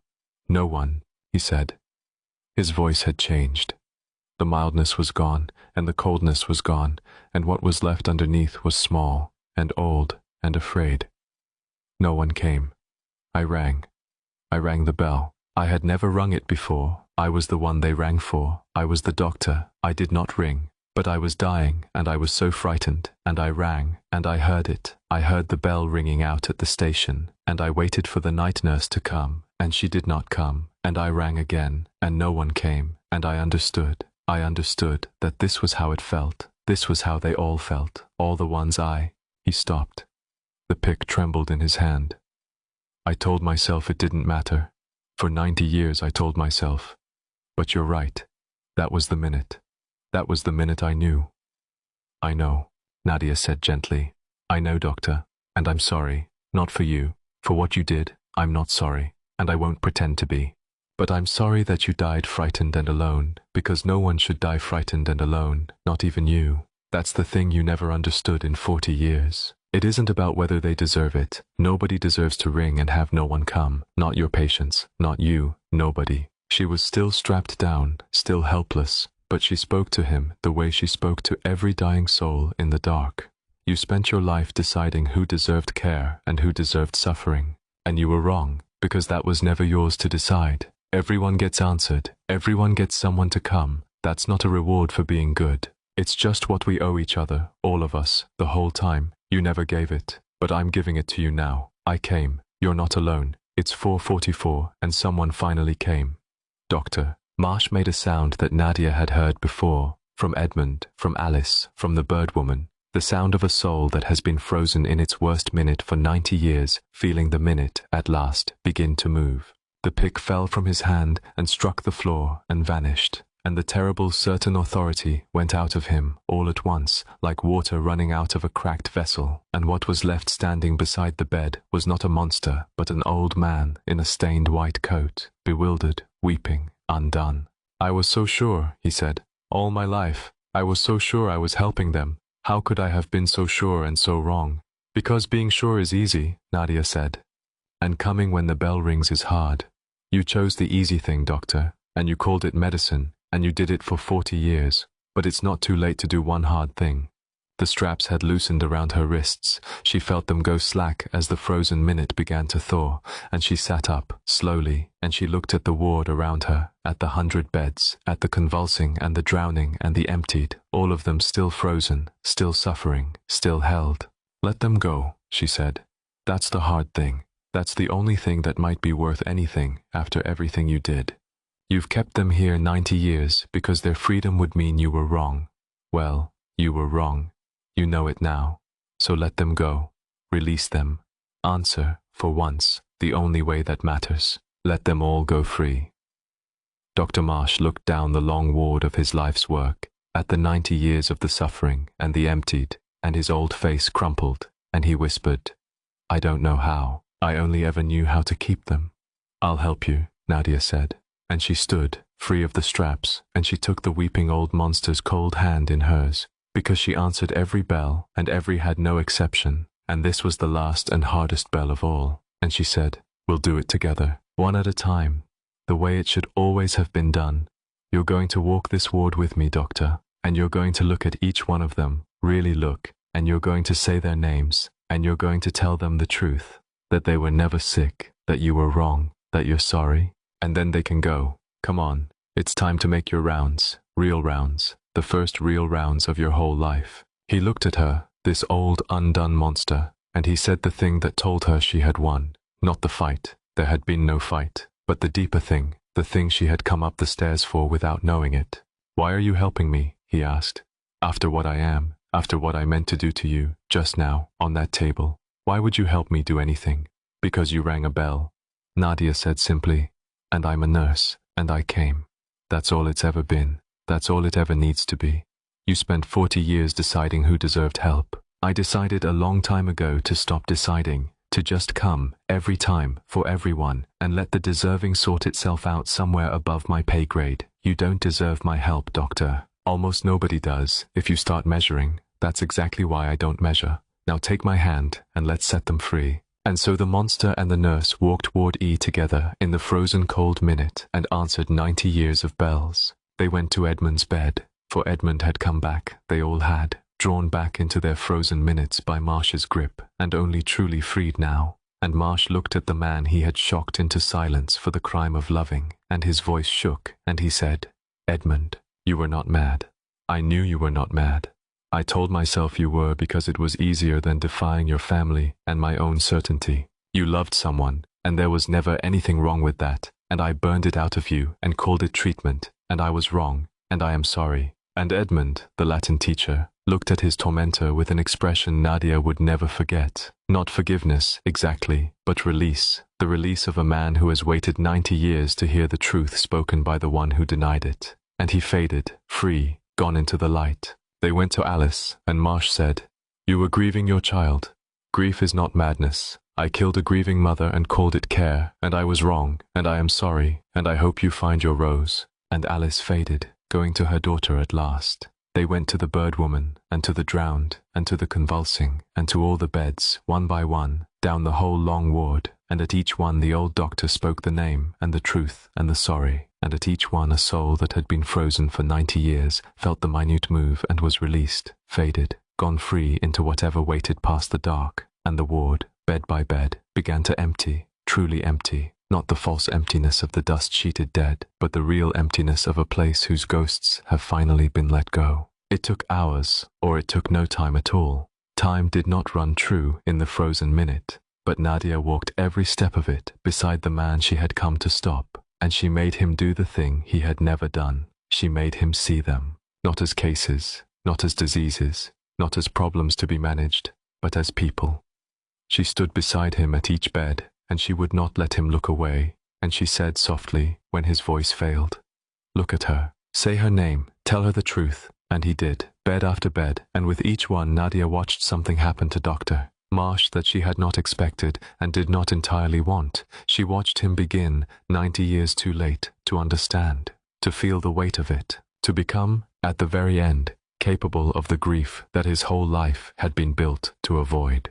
It was a terrible thing to witness. A soul learning, all at once, the full measure of the harm it had done, and Nadia understood that this was its own kind of judgment, worse than any fire, the judgment of finally, fully, knowing. And last of all, they came to the lobotomy beds, and here Nadia's heart failed her, because these were the ones she had feared she could not save, the emptied, the unmade, the ones with nothing left inside to release. But she was wrong, and it was Marsh, of all people, who showed her she was wrong. Because the old doctor knelt beside each bandaged, empty-faced patient, and he took their slack hands, and he said their names. He remembered them all, everyone, 90 years of names, the one thing his terrible memory had kept, and he said, "You were someone. I cut it away, but I remember who you were before I did. Your name was..." And he said the name, and told each empty soul the story of who they had been before he unmade them. The weeping widow, the defiant girl, the man who laughed too loud, gave them back, in words, the selves he had taken with steel, and it was enough. That was the mercy Nadia had not known was possible, that even the unmade could be freed if someone remembered who they had been, if someone spoke the self back to them one last time before letting them go. One by one the empty faces filled, just for a moment, with the person they had been, and then, at peace, remembered, they faded, and were free, until the ward was empty. Truly empty. 90 years of the suffering and the emptied, all released, all gone free into the light, and the terrible cold lifting, and the 100 screaming bells falling silent one by one on the great board far below, until Saint Brigid's was quiet, really quiet, for the first time in 90 years, the quiet not of suppression, but of peace, and only Dr. Marsh was left. He stood in the empty ward he had ruled for 40 years and haunted for 50 more, and he looked at Nadia, and he was just an old man now, small and spent and unmade in his own way, undone by the truth at last. "And me?" he said. "I suppose I don't get to go into the light. Not after what I did. I suppose I stay here, in the cold, alone, forever. That would be justice. Nadia looked at him for a long moment. And then she said the hardest thing she had ever said, the thing that cost her the most, the thing that was the whole of what she had learned in this place. I don't know where you go, she said. That's not mine to decide. You spent your life deciding who deserved what, and I won't make your mistake. But I answered your bell, Doctor. I came when you rang. And I'm not going to leave you alone in the dark, even now, even after everything, because leaving people alone in the dark is the thing this whole place was built on, and I won't do it, not even to you. So go. Whatever's waiting, you don't go unanswered. Someone came. Someone sat with you at the end.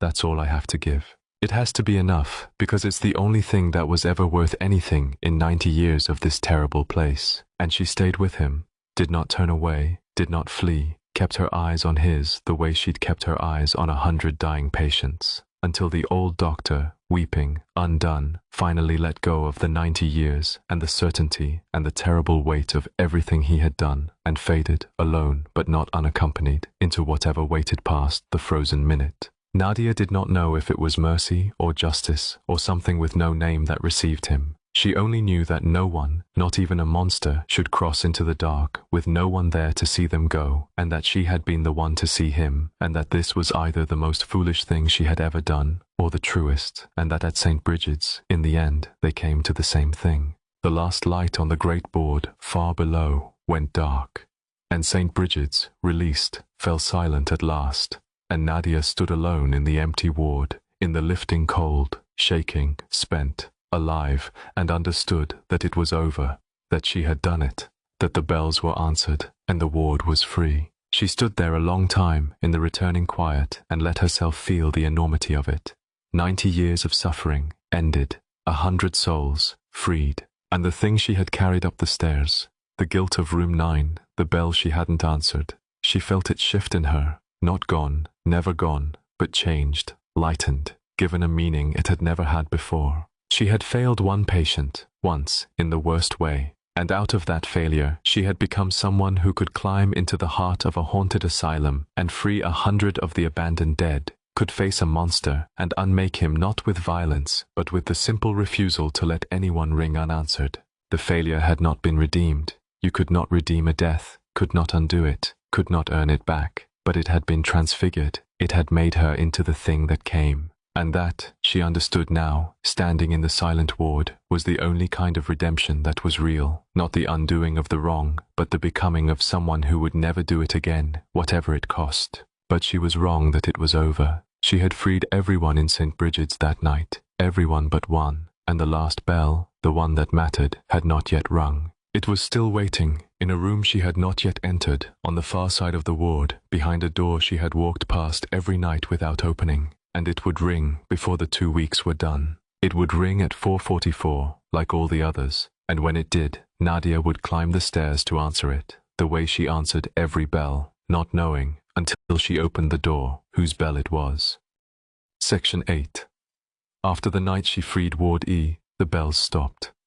Nadia came back the next night, and the night after, braced for the board to wake at 4:44, for the yellow lights, and the climb, and the cold, and it did not come. The station stayed quiet. The board stayed dark. The building settled and ticked and sighed in the small hours the way old buildings do, but the deep wrongness had lifted, the frozen minute had thawed, and St. Brigid's, for the first time in 90 years, simply slept. Nadia did her rounds, checked her 4 second-floor patients, who slept more easily now, she thought, less like the drugged and more like the merely tired, drank her tea, and watched the dawn come up grey over the pines without a single bell to break the quiet. She should have been relieved. She was relieved. But underneath the relief was something she could not name, a low unease, the sense of a job not quite finished, because Sister Agnes's words would not leave her. You've freed everyone but one. She had said it herself, that night in the empty ward, without quite knowing why, everyone but one, and the phrase had lodged in her like a splinter. She had walked the whole of Ward E. She had answered every bell. She had freed the birdwoman and Edmund and Alice and the drowned and the convulsing and the emptied, and Marsh himself, the whole 90 years of them. Who was left? Who was the one? And there was something else, a smaller unease under the larger one, that she noticed in those quiet nights and could not account for. She had begun, since the night in Ward E, to have trouble with certain ordinary things. The kind of small facts a person never thinks about until they reach for one and find it gone. She could not remember, when she tried, the drive home from her first shift. She could not picture the rented room she was supposedly staying in down in the town at the bottom of the hill. When she reached for it, there was only a grey blank where the memory should be.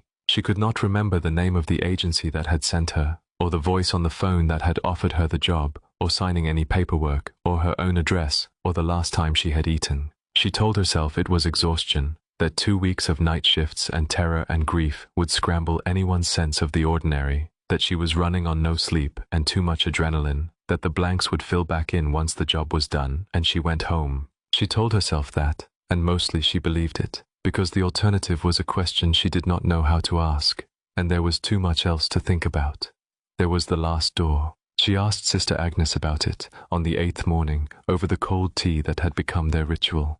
You said everyone but one, Nadia said, that first week, that the place was waiting for someone who'd go up, but I did go up, I freed them all, so who's left? Who's the one bell I haven't answered? And Sister Agnes looked at her with those tired, watchful, infinitely sad old eyes, and she was quiet for a long time, and then she said, There's a room you haven't been to, at the very end of Ward E, past the office, the last door. You've walked past it every night and never opened it, and I've watched you not open it, and I've never said anything, because it isn't my place to say. It's the oldest room in the ward, the first one they ever used, and there's someone in it who's been ringing longer than anyone, longer than Marsh, longer than the bird woman, longer than all of them. The first bell of Saint Brigid's, the one that started it all. She reached across the desk and very gently laid her old hand over Nadia's. You'll have to open that door before you're done here, child. I think you've always known that. I think, in a way, it's the only reason you came. But I can't make you. No one can. You'll open it when you're ready, and I think you're almost ready now. Nadia did not go up that night, or the next. She told herself she was giving the building its peace. But the truth, which she did not like to look at, was that she was afraid of the last door in a way she had not been afraid of Marsh, or the ice bath, or the ward of the emptied. It was a different kind of fear, and she could not explain it, except that when she thought of the last door at the end of Ward E, she felt something in her chest that was almost recognition, almost memory, the way you feel when you are about to remember a dream and it slips away. She did not understand it. She did not want to understand it. So she did her rounds and drank her tea and did not go up, and the days ticked down toward the end of the 2 weeks and the final closing of Saint Brigid's. The fear had a specific shape, though she would not look at it directly. It was not the fear of a ghost. She had faced a dozen ghosts now, had held them and freed them, and she was not afraid of the dead. It was the fear of a mirror. That was the closest she could come to naming it, in the small hours when the naming got away from her, that behind the last door was something that would show her herself and that she did not want to see. Every other room in Ward E had held a stranger, someone else's suffering, someone else's abandonment, someone else's bell. But the last door felt different. The last door felt like hers, and she did not know what that meant, and she was afraid to find out, and so she did not go up, and she told herself it was mercy, and she knew, in the part of her that could not lie, that it was cowardice, the same cowardice that had kept her in the break room while a bell rang in room 9. She was, one more time, refusing to answer a bell because she was afraid of what she'd find, and she of all people knew what that cost, and the hospital emptied around her. That was the strange, sad texture of those last days, the living hospital finishing its long death even as the dead one fell quiet. The 4 second-floor patients were transferred, one by one, to other facilities. Nadia helped move them, helped the day staff wheel them out to the ambulances in the grey afternoons, and the building grew emptier with each departure, the great dim wards more cavernous, the silence deeper. The day staff, what little there was, packed records into boxes and shut off wings and drained pipes against the coming winter. And Sister Agnes moved through it all like a woman presiding over a funeral she had been expecting her whole life, quiet and calm and sad, closing doors that would never open again. There was a strangeness to those last days that Nadia noticed but did not examine too closely, because examining it made her uneasy in a way she could not name. The day staff, the ones who packed the boxes and moved the patients. They never spoke to her. She would arrive for her night shift as they were finishing, and they would file out past her without a word, without a glance, as if she were not there, as if the night nurse were a fixture of the building they had long ago stopped seeing. She told herself it was ordinary, that day staff and night staff always passed like ships, that after 2 weeks of exhaustion she was probably not much to look at, that people finishing a grim job in a closing asylum were not inclined to chat. But it nagged at her, the way they looked through her, the way only Sister Agnes ever seemed to truly see her, ever seemed to speak to her, ever seemed to know she was there at all. She pushed the thought away. There was too much else to think about. There was the last door. On the 12th night, Nadia arrived to find the hospital nearly deserted. The last patients were gone. The day staff had finished and left. There was no one in the building now but Nadia and Sister Agnes, and Sister Agnes, when Nadia found her at the station, had her coat on. "Tonight's the last night I'll be here," the old woman said. "They don't need me anymore. The patients are gone. There's nothing left to keep. I've kept these nights for 31 years, and tonight is the last of them, and then I'll go, and Saint Brigid's will be empty, and in the spring they'll knock it down." She looked at Nadia for a long moment. "You have 2 more nights on your contract. 2 more nights, alone, in an empty hospital, with no patients and no staff, and nothing to do but wait for the dawn." She paused. "But you know that's not true, don't you? You know there's still 1 patient left, in the last room, ringing, waiting for you to come." "Why me?" Nadia said, and her voice was not quite steady. "Out of everyone, 31 years of nurses, and me. Why did it wait for me?" Sister Agnes buttoned her coat and picked up her old worn bag, and she came around the desk, and she stopped in front of Nadia, and she took both of Nadia's hands in her cold old ones, and she looked into her face with a tenderness that broke Nadia's heart without her understanding why. "Because you're the only one who ever could," she said softly. "You'll understand when you open the door. And Nadia, whatever you find in that room, whoever's been ringing all this time, I want you to remember what you told Dr. Marsh. That everyone gets answered, that everyone deserves someone to come, that it's not a reward for being good. It's just what we owe each other, all of us, the whole time." Her old eyes were wet. "You've spent this whole fortnight answering everyone else's bell. Be brave enough, at the end, to answer the last one, even if it's the hardest one of all, even if you don't want to know whose it is. Promise me you'll open the door."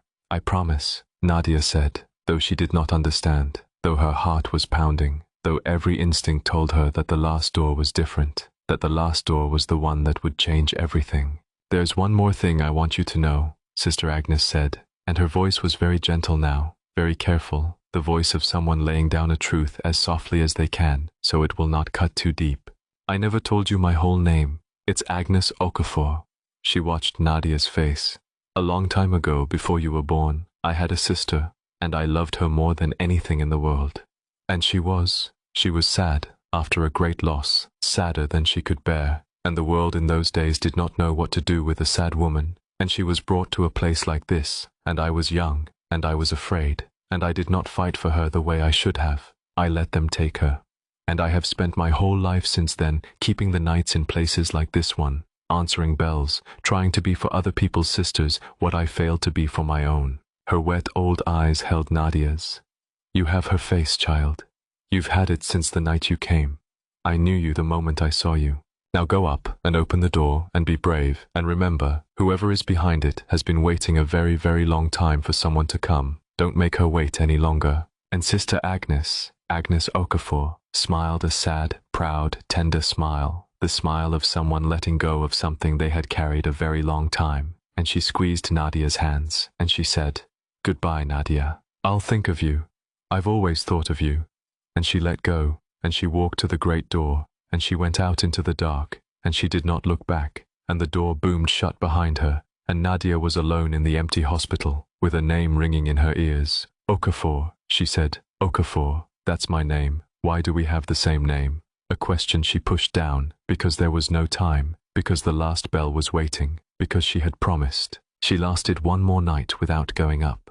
She sat at the station in the dead, patientless quiet, and she watched the board, and the board stayed dark, because the one bell that was left did not ring for a summons. It rang only at 4:44, and only, she understood now, when she was ready to answer it. And on the 14th night, the last night of her contract, the last night of Saint Brigid's, Nadia came to work knowing that this was the night, that she could not leave the last bell unanswered, that she had come all this way, up the dead road, into the dark, for this, for the last door, and whoever had been ringing behind it since before Marsh, since before all of them, the first bell of Saint Brigid's, waiting 90 years for her. She did her final rounds through the empty building, the wards all dark and vacant now, the beds all stripped, the whole vast asylum holding its breath. She went back to the station, she made her tea, and she waited, and the clock crept toward the frozen minute, and at exactly 4:44 in the morning, on the last night, a single light came on at the very top of the great dark board, Ward E, the last room, the oldest room, past the office, at the very end, and as the light came on, the great old clock above the board, which had run true since the night she freed the ward, ticking off ordinary minutes for 2 weeks, stopped. Its second hand caught and froze, and Nadia looked up and saw that it read 4:44 and that it was not going to move again, that the frozen minute had returned for one last time, called back by the one bell she had never answered. The whole building seemed to still around her, to hold itself in that single suspended minute, waiting, as it had waited 90 years, as it had waited her whole life, for her to climb the stairs and open the last door. Nadia stood, and she took the ring of iron keys, and she took her flashlight, and she looked up at the single burning light one last time, and she said, to the empty station, to the 90 years, to the thing that had been ringing since the beginning and waiting all this time for her, "All right, I'm coming. I said I'd answer every bell, and I meant it, and that means yours too, whoever you are." Her voice shook. "I'm coming up. I'm going to open the door. Just hold on. Someone's coming. Someone's finally coming." And she climbed the cold stairs, past the scratched pleas, up through the sleeping dark of the empty asylum, to the top floor, and she unlocked Ward E, and she walked the length of the long, empty ward, quiet now, all its ghosts freed, its beds bare, to the far end, past the office where Marsh had ruled and died, to the last door, the oldest door, the one she had walked past every night and never opened. There was a cold light seeping out from under it, the same cold light she had seen under room 4 on the very first night, a lifetime ago. And there was a sound, from behind the door, very faint, the sound of a call bell ringing, and under it, a voice, small and dry and far away, a voice that had been calling for a very long time. Nadia stood before the last door, in the cold, with her hand not quite touching the knob, and she found that she was weeping, and she did not know why. Some part of her knew what was behind the door. Some part of her had always known. It was the part that had felt temporary her whole life, the part that had driven up the dead road without quite knowing why, the part that had recognized the words on the wall of room 4. I rang the bell, and no one came. Not as an accusation, but as something closer, something that lived in her own chest. She put her hand on the knob. It was cold, and in the moment before she turned it, the blanks she had been refusing to look at all fortnight rose up in her at once. The drive home she could not remember, the rented room that did not exist, the agency with no name, the address she could not recall, the face of the patient she'd lost in room 9 that her mind had smudged away, the day staff who looked through her as if she were not there, Sister Agnes, who alone ever saw her, ever spoke to her, and who had her own face and her own name. All of it rose up at once, all the small wrongnesses she had explained away as exhaustion, and they arranged themselves, in the cold before the last door, into a shape she could no longer refuse to see, a question she could no longer refuse to ask. But she did not have the answer yet. Not quite. It was behind the door. Everything was behind the door. And from behind the door, the small far voice, the first voice, the one that had been ringing since the very beginning, said, clearly now, close now, in a voice that Nadia realized with a slow and terrible vertigo she knew, had always known, a voice that was almost her own. "Is someone there? Please, I've been ringing so long. Is someone finally coming?" And Nadia opened the door. Section 9. The last room was small and cold and lit by the sourceless grey light, and there was a bed in it, and on the bed there was a woman, and the woman was Nadia. She stood in the doorway and looked at herself. There was no mistaking it, no room for the mind to flinch away. It was her, exactly her, The same face she saw in mirrors, lying in the narrow iron bed in a patient's gown, thin and grey and worn to almost nothing, her wrist wrapped in a paper band, her hand resting on the call button by the bed, pressing it, ringing the bell that had been ringing since the beginning. The woman on the bed turned her head, slowly, and looked at Nadia standing in the doorway, and her face, Nadia's face, filled with a wonder so deep it was almost unbearable. For a moment, Nadia's mind tried to refuse it. It reached, automatically, for the explanations that had carried her through 2 weeks of impossible things, a trick of the light, a twin, a ghost that happened to wear her face, some final cruelty of the building. But the explanations would not hold, because underneath them, in the place that had always known, the truth was rising, slow and certain and undeniable, and she could feel the story she had lived inside for 90 years beginning to come apart around her like wet paper, like fog burning off, like a dream ending. The nurse's uniform she had worn every night. She looked down at herself and saw that it was not a uniform at all, had never been, was a patient's gown, grey and thin, and the flashlight in her hand was gone, and the ring of keys was gone, and the wrist she raised to her face wore a paper band with no name on it. Blank, the same blank band she had found on the folded gown in room 4 on the very first night. She had been wearing it the whole time, she had simply not been able to see it. "You came," the woman on the bed whispered. "You finally came. I've been ringing so long. I'd almost stopped believing anyone would ever come." And Nadia understood. It came the way the deepest things come, not as a shock, but as a settling, a recognition, a thing sliding into a slot it had always been shaped to fill. She understood why the day staff had looked through her. She understood why only Agnes could see her, could speak to her, why Agnes had her face and her name. She understood the blanks, the drive she couldn't remember, the room that didn't exist, the address, the agency, the life outside these walls that dissolved the moment she reached for it. She understood why she had felt temporary her whole life, why she had driven up the dead road without knowing why the words on the wall of room 4 had lived in her own chest. She understood the patient she'd lost in room 9, the one whose face her mind had smudged away, the one she could never picture no matter how she tried, because there had never been a room 9. There had never been another hospital, another city, a career, a break room, a bell she failed to answer as a nurse. That was the story she had told herself, the story the frozen minute had let her believe, because the truth was more than any soul could hold. She was not the nurse who failed to answer the bell. She was the patient who rang it. She looked down at her own hands and understood that they had never been a nurse's hands. She had felt the cold of the ice bath, and it had burned her because she knew that cold, had lived it, had died near it.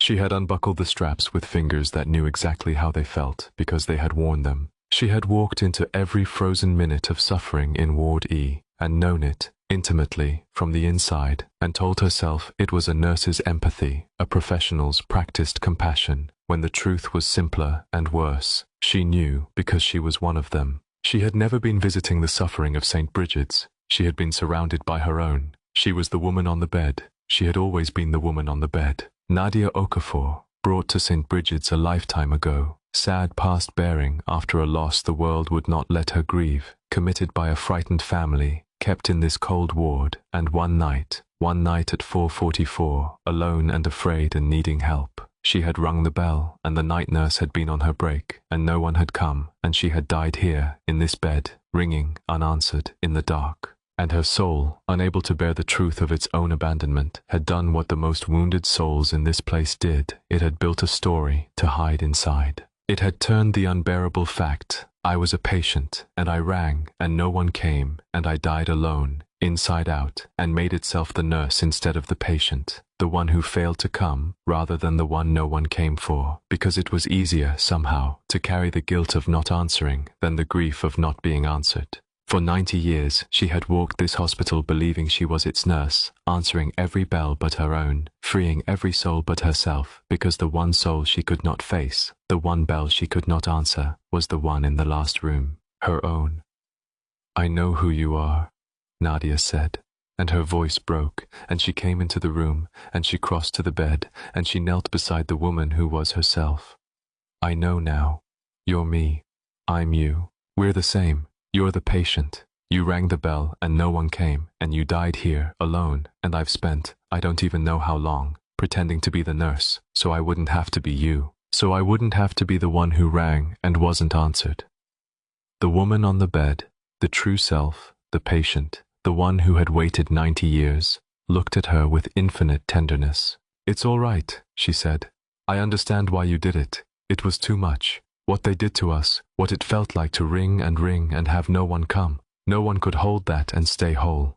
So you made yourself into someone who could help instead of someone who needed it. You made yourself a nurse, and do you know, I think it was the bravest thing. Because you couldn't save yourself, so you spent 90 years saving everyone else. The bird woman, Edmund, Alice, all of them. You freed all of them, one at a time, because you couldn't bear to leave anyone in the dark the way you'd been left. You turned the worst thing that ever happened to us into 90 years of mercy for other people." Her thin hand reached out. "But you can stop now. You don't have to keep hiding from me. You don't have to keep being the nurse. You can come home. You can be me again. You can be us." And Nadia wept, kneeling by the bed, holding her own thin hand, because it was true, all of it, and the grief of it was oceanic. 90 years of hiding, 90 years of being unable to face the simple, unbearable fact that she had needed help and none had come. "I'm so sorry," she said to herself, to the patient, to the woman who had rung the bell. "I'm sorry I left you here. I'm sorry I couldn't face you. I was so afraid. You were the one bell I couldn't answer, and you were the one who needed it most, and I left you ringing in the dark for 90 years because I couldn't bear to know that you were me. You're here now," the patient said. "That's all that ever mattered. Not that you were late, that you came. You always taught them that, didn't you? All the ones you freed, that it's never too late. That the only thing that matters is that someone comes, in the end." Her grey eyes shone. "So come, answer the bell. Answer our bell. It's 4:44, and someone's finally here, and she has our face, and she came all this way, up the dead road, into the dark, just for us. Answer it, Nadia. Tell us what you told all the others. Tell us the truth." And Nadia knelt there a moment longer and let the last of the story fall away and let herself feel the full weight of what she had done for 90 years. And it was not, she realized, a thing to be ashamed of. It was the most extraordinary act of love she had ever heard of, and she had done it for herself without even knowing. A soul, abandoned in the dark, dying unanswered, had been unable to save itself, so it had split in two and made half of itself into a nurse, and sent that half out into 90 years of darkness to save everyone else it could find, one bell at a time, because if it could not answer its own bell, then it would by God answer every other bell in the building, would become the thing it had needed and never gotten, would give to 100 strangers the mercy that had been denied to it. She had turned her own abandonment into 90 years of coming when called. And now, at the very end, having freed every other soul in Saint Brigid's, she had earned the right to come home, to the last room, to the bell she could never face, and to free the one soul she had left for last because it was the one that hurt the most, her own. And Nadia understood what she had to do, the last and hardest and truest thing, the thing the whole 90 years had been building toward, the reason the place had waited for her, the reason it could only ever have been her. She had to do for herself what she had done for all the others. She had to be, for the patient in the last room, the nurse who finally came. She had to answer her own bell. She took the call button gently from the thin hand, and she pressed it, once, and released it, stopping the ringing that had gone on since the beginning of everything, and she gathered the patient, herself, her true and wounded and long-abandoned self, into her arms, and she held her the way she had held Edmund, the way she had held Alice, the way she had held every frightened soul in the dark, and she said the words, her own words, the truest words she knew. "You weren't sick," she said, to herself, to the patient, to the woman who had been brought here for the crime of grieving. "You were sad. You lost someone, and you grieved, and grief is not a sickness, it's love with nowhere to go, and there was never anything wrong with you. They were wrong to bring you here. They were wrong to keep you. They were wrong to leave you ringing in the dark, and it was never, ever your fault that no one came. You did everything right. You rang. You waited. You were so brave, for so long, and now someone's come. I've come. I'm here. You're not alone anymore, and you never have to be alone again, and you can stop ringing now, and you can rest, because I've got you, and I'm not going to leave you, ever, because you're me, and I finally came back for you, and I love you, and I forgive you, and there was never anything to forgive." And as she said it, there was never anything to forgive, She felt the whole weight of 90 years shift and loosen and begin, at last, to lift. Because that had been the lie at the center of everything, the lie that had split her in two and sent half of herself wandering the dark for a century, the belief that there was something to forgive, that she had done something wrong, that grieving her daughter had been a failure, a weakness, a sickness, a sin, that she had somehow deserved the cold ward and the unanswered bell and the lonely death, that if she had only been stronger, only grieved less, only been a better and quieter and more manageable woman, none of it would have happened. 90 years she had carried that, turned inside out into a nurse's guilt, and it had never once been true. She had done nothing wrong. She had only loved a child and lost her, and been unable to stop loving her, and for that entirely human, entirely blameless thing, the world had destroyed her. The forgiveness she had been unable to give herself for 90 years turned out to be the easiest thing in the world once she finally faced the last door, because there had never been anything to forgive. There had only ever been a mother, and her grief, and 100 years of waiting for someone to come and tell her that her love had never been a crime. The patient in her arms, herself, let out a long, long breath, 90 years of held breath, and the cold in the room began to lift, and the grey light began to warm, and the woman on the bed looked up at Nadia with her own face and smiled, a smile of such relief and such peace that it was like watching a wound close, like watching a thing that had been broken for 90 years finally mend. "Thank you," the patient whispered. "Thank you for coming. I always knew, that if I just kept ringing, someday, someone would come, and someone did. You did. You came back for me." Her form was beginning to warm, to glow, to soften at the edges the way all the freed had softened. "We can go now, together, both of us. We were always both of us, Nadia who rang and Nadia who came. The patient and the nurse, we can go into the light now, together, and we'll never have to be either one alone again." And the two of them, the one soul, split by 90 years of unbearable grief into the one who suffered and the one who helped, now joined again, whole at last, began, together, to fade, not into the cold, into the warmth, into the light that had been waiting past the frozen minute all this time, the light that Nadia had sent 100 other souls into and had never, until now, been able to enter herself, because she had never been able to face the last door, the last bell, the last patient, the one with her own face, the one she had abandoned, the one she had finally, at the end of everything, come back to answer. "Wait," Nadia said softly, as the light took them, as the two selves became one and the one began to rise. "There's something. I want to remember something first, before we go. The loss. The thing that made us so sad they brought us here. I've never let myself remember what it was. Who did we lose?" And in the warming light, in the last moment before the frozen minute finally, fully thawed and released them both, the answer came, gentle now, no longer unbearable, because she was not alone with it anymore, because someone had finally come. She remembered. A child. She and Agnes had been young women together, and Nadia had married, and had a baby, a daughter, and the daughter had died, sickened and died in a single terrible winter, the way children died in those years, quickly and senselessly and without appeal, and Nadia had not been able to stop grieving her. That was all. That was the whole of her madness.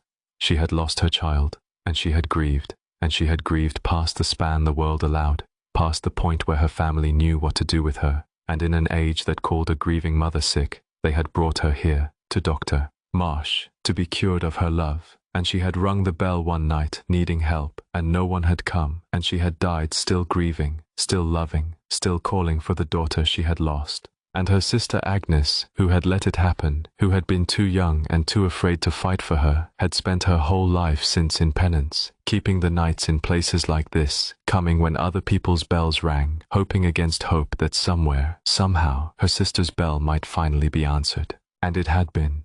By herself. Which was, Nadia understood now, the only way it ever could have been, because the deepest griefs are the ones no one else can reach, the ones you have to come back for yourself, the ones where the only nurse who can finally answer the bell is the wounded soul that rang it, grown at last brave enough and kind enough to come home to itself. She had lost a daughter.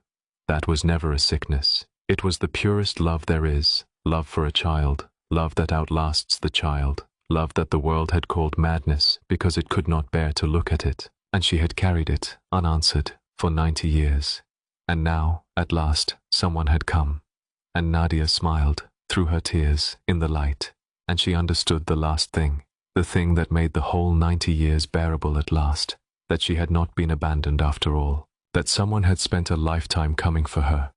That love, real love, does not stop at the door of a place like this, does not give up, does not forget, that it waits, and keeps the nights, and answers every bell it can, for as long as it takes, until at last the right one rings. Somewhere, she knew, her daughter was waiting, in the warmth, in the light, where no one would ever again tell her to stop loving. And her sister Agnes had gone out into the dark that final night, with the peace of a woman who had, at the very last, kept faith, who had waited a whole lifetime and then some, and had not left the building until she was sure that someone with her sister's face had finally gone up to answer the last bell. They would all be together soon, the mother and the daughter and the sister, the one who rang and the one who came and the one who never stopped hoping, all of them at last answered.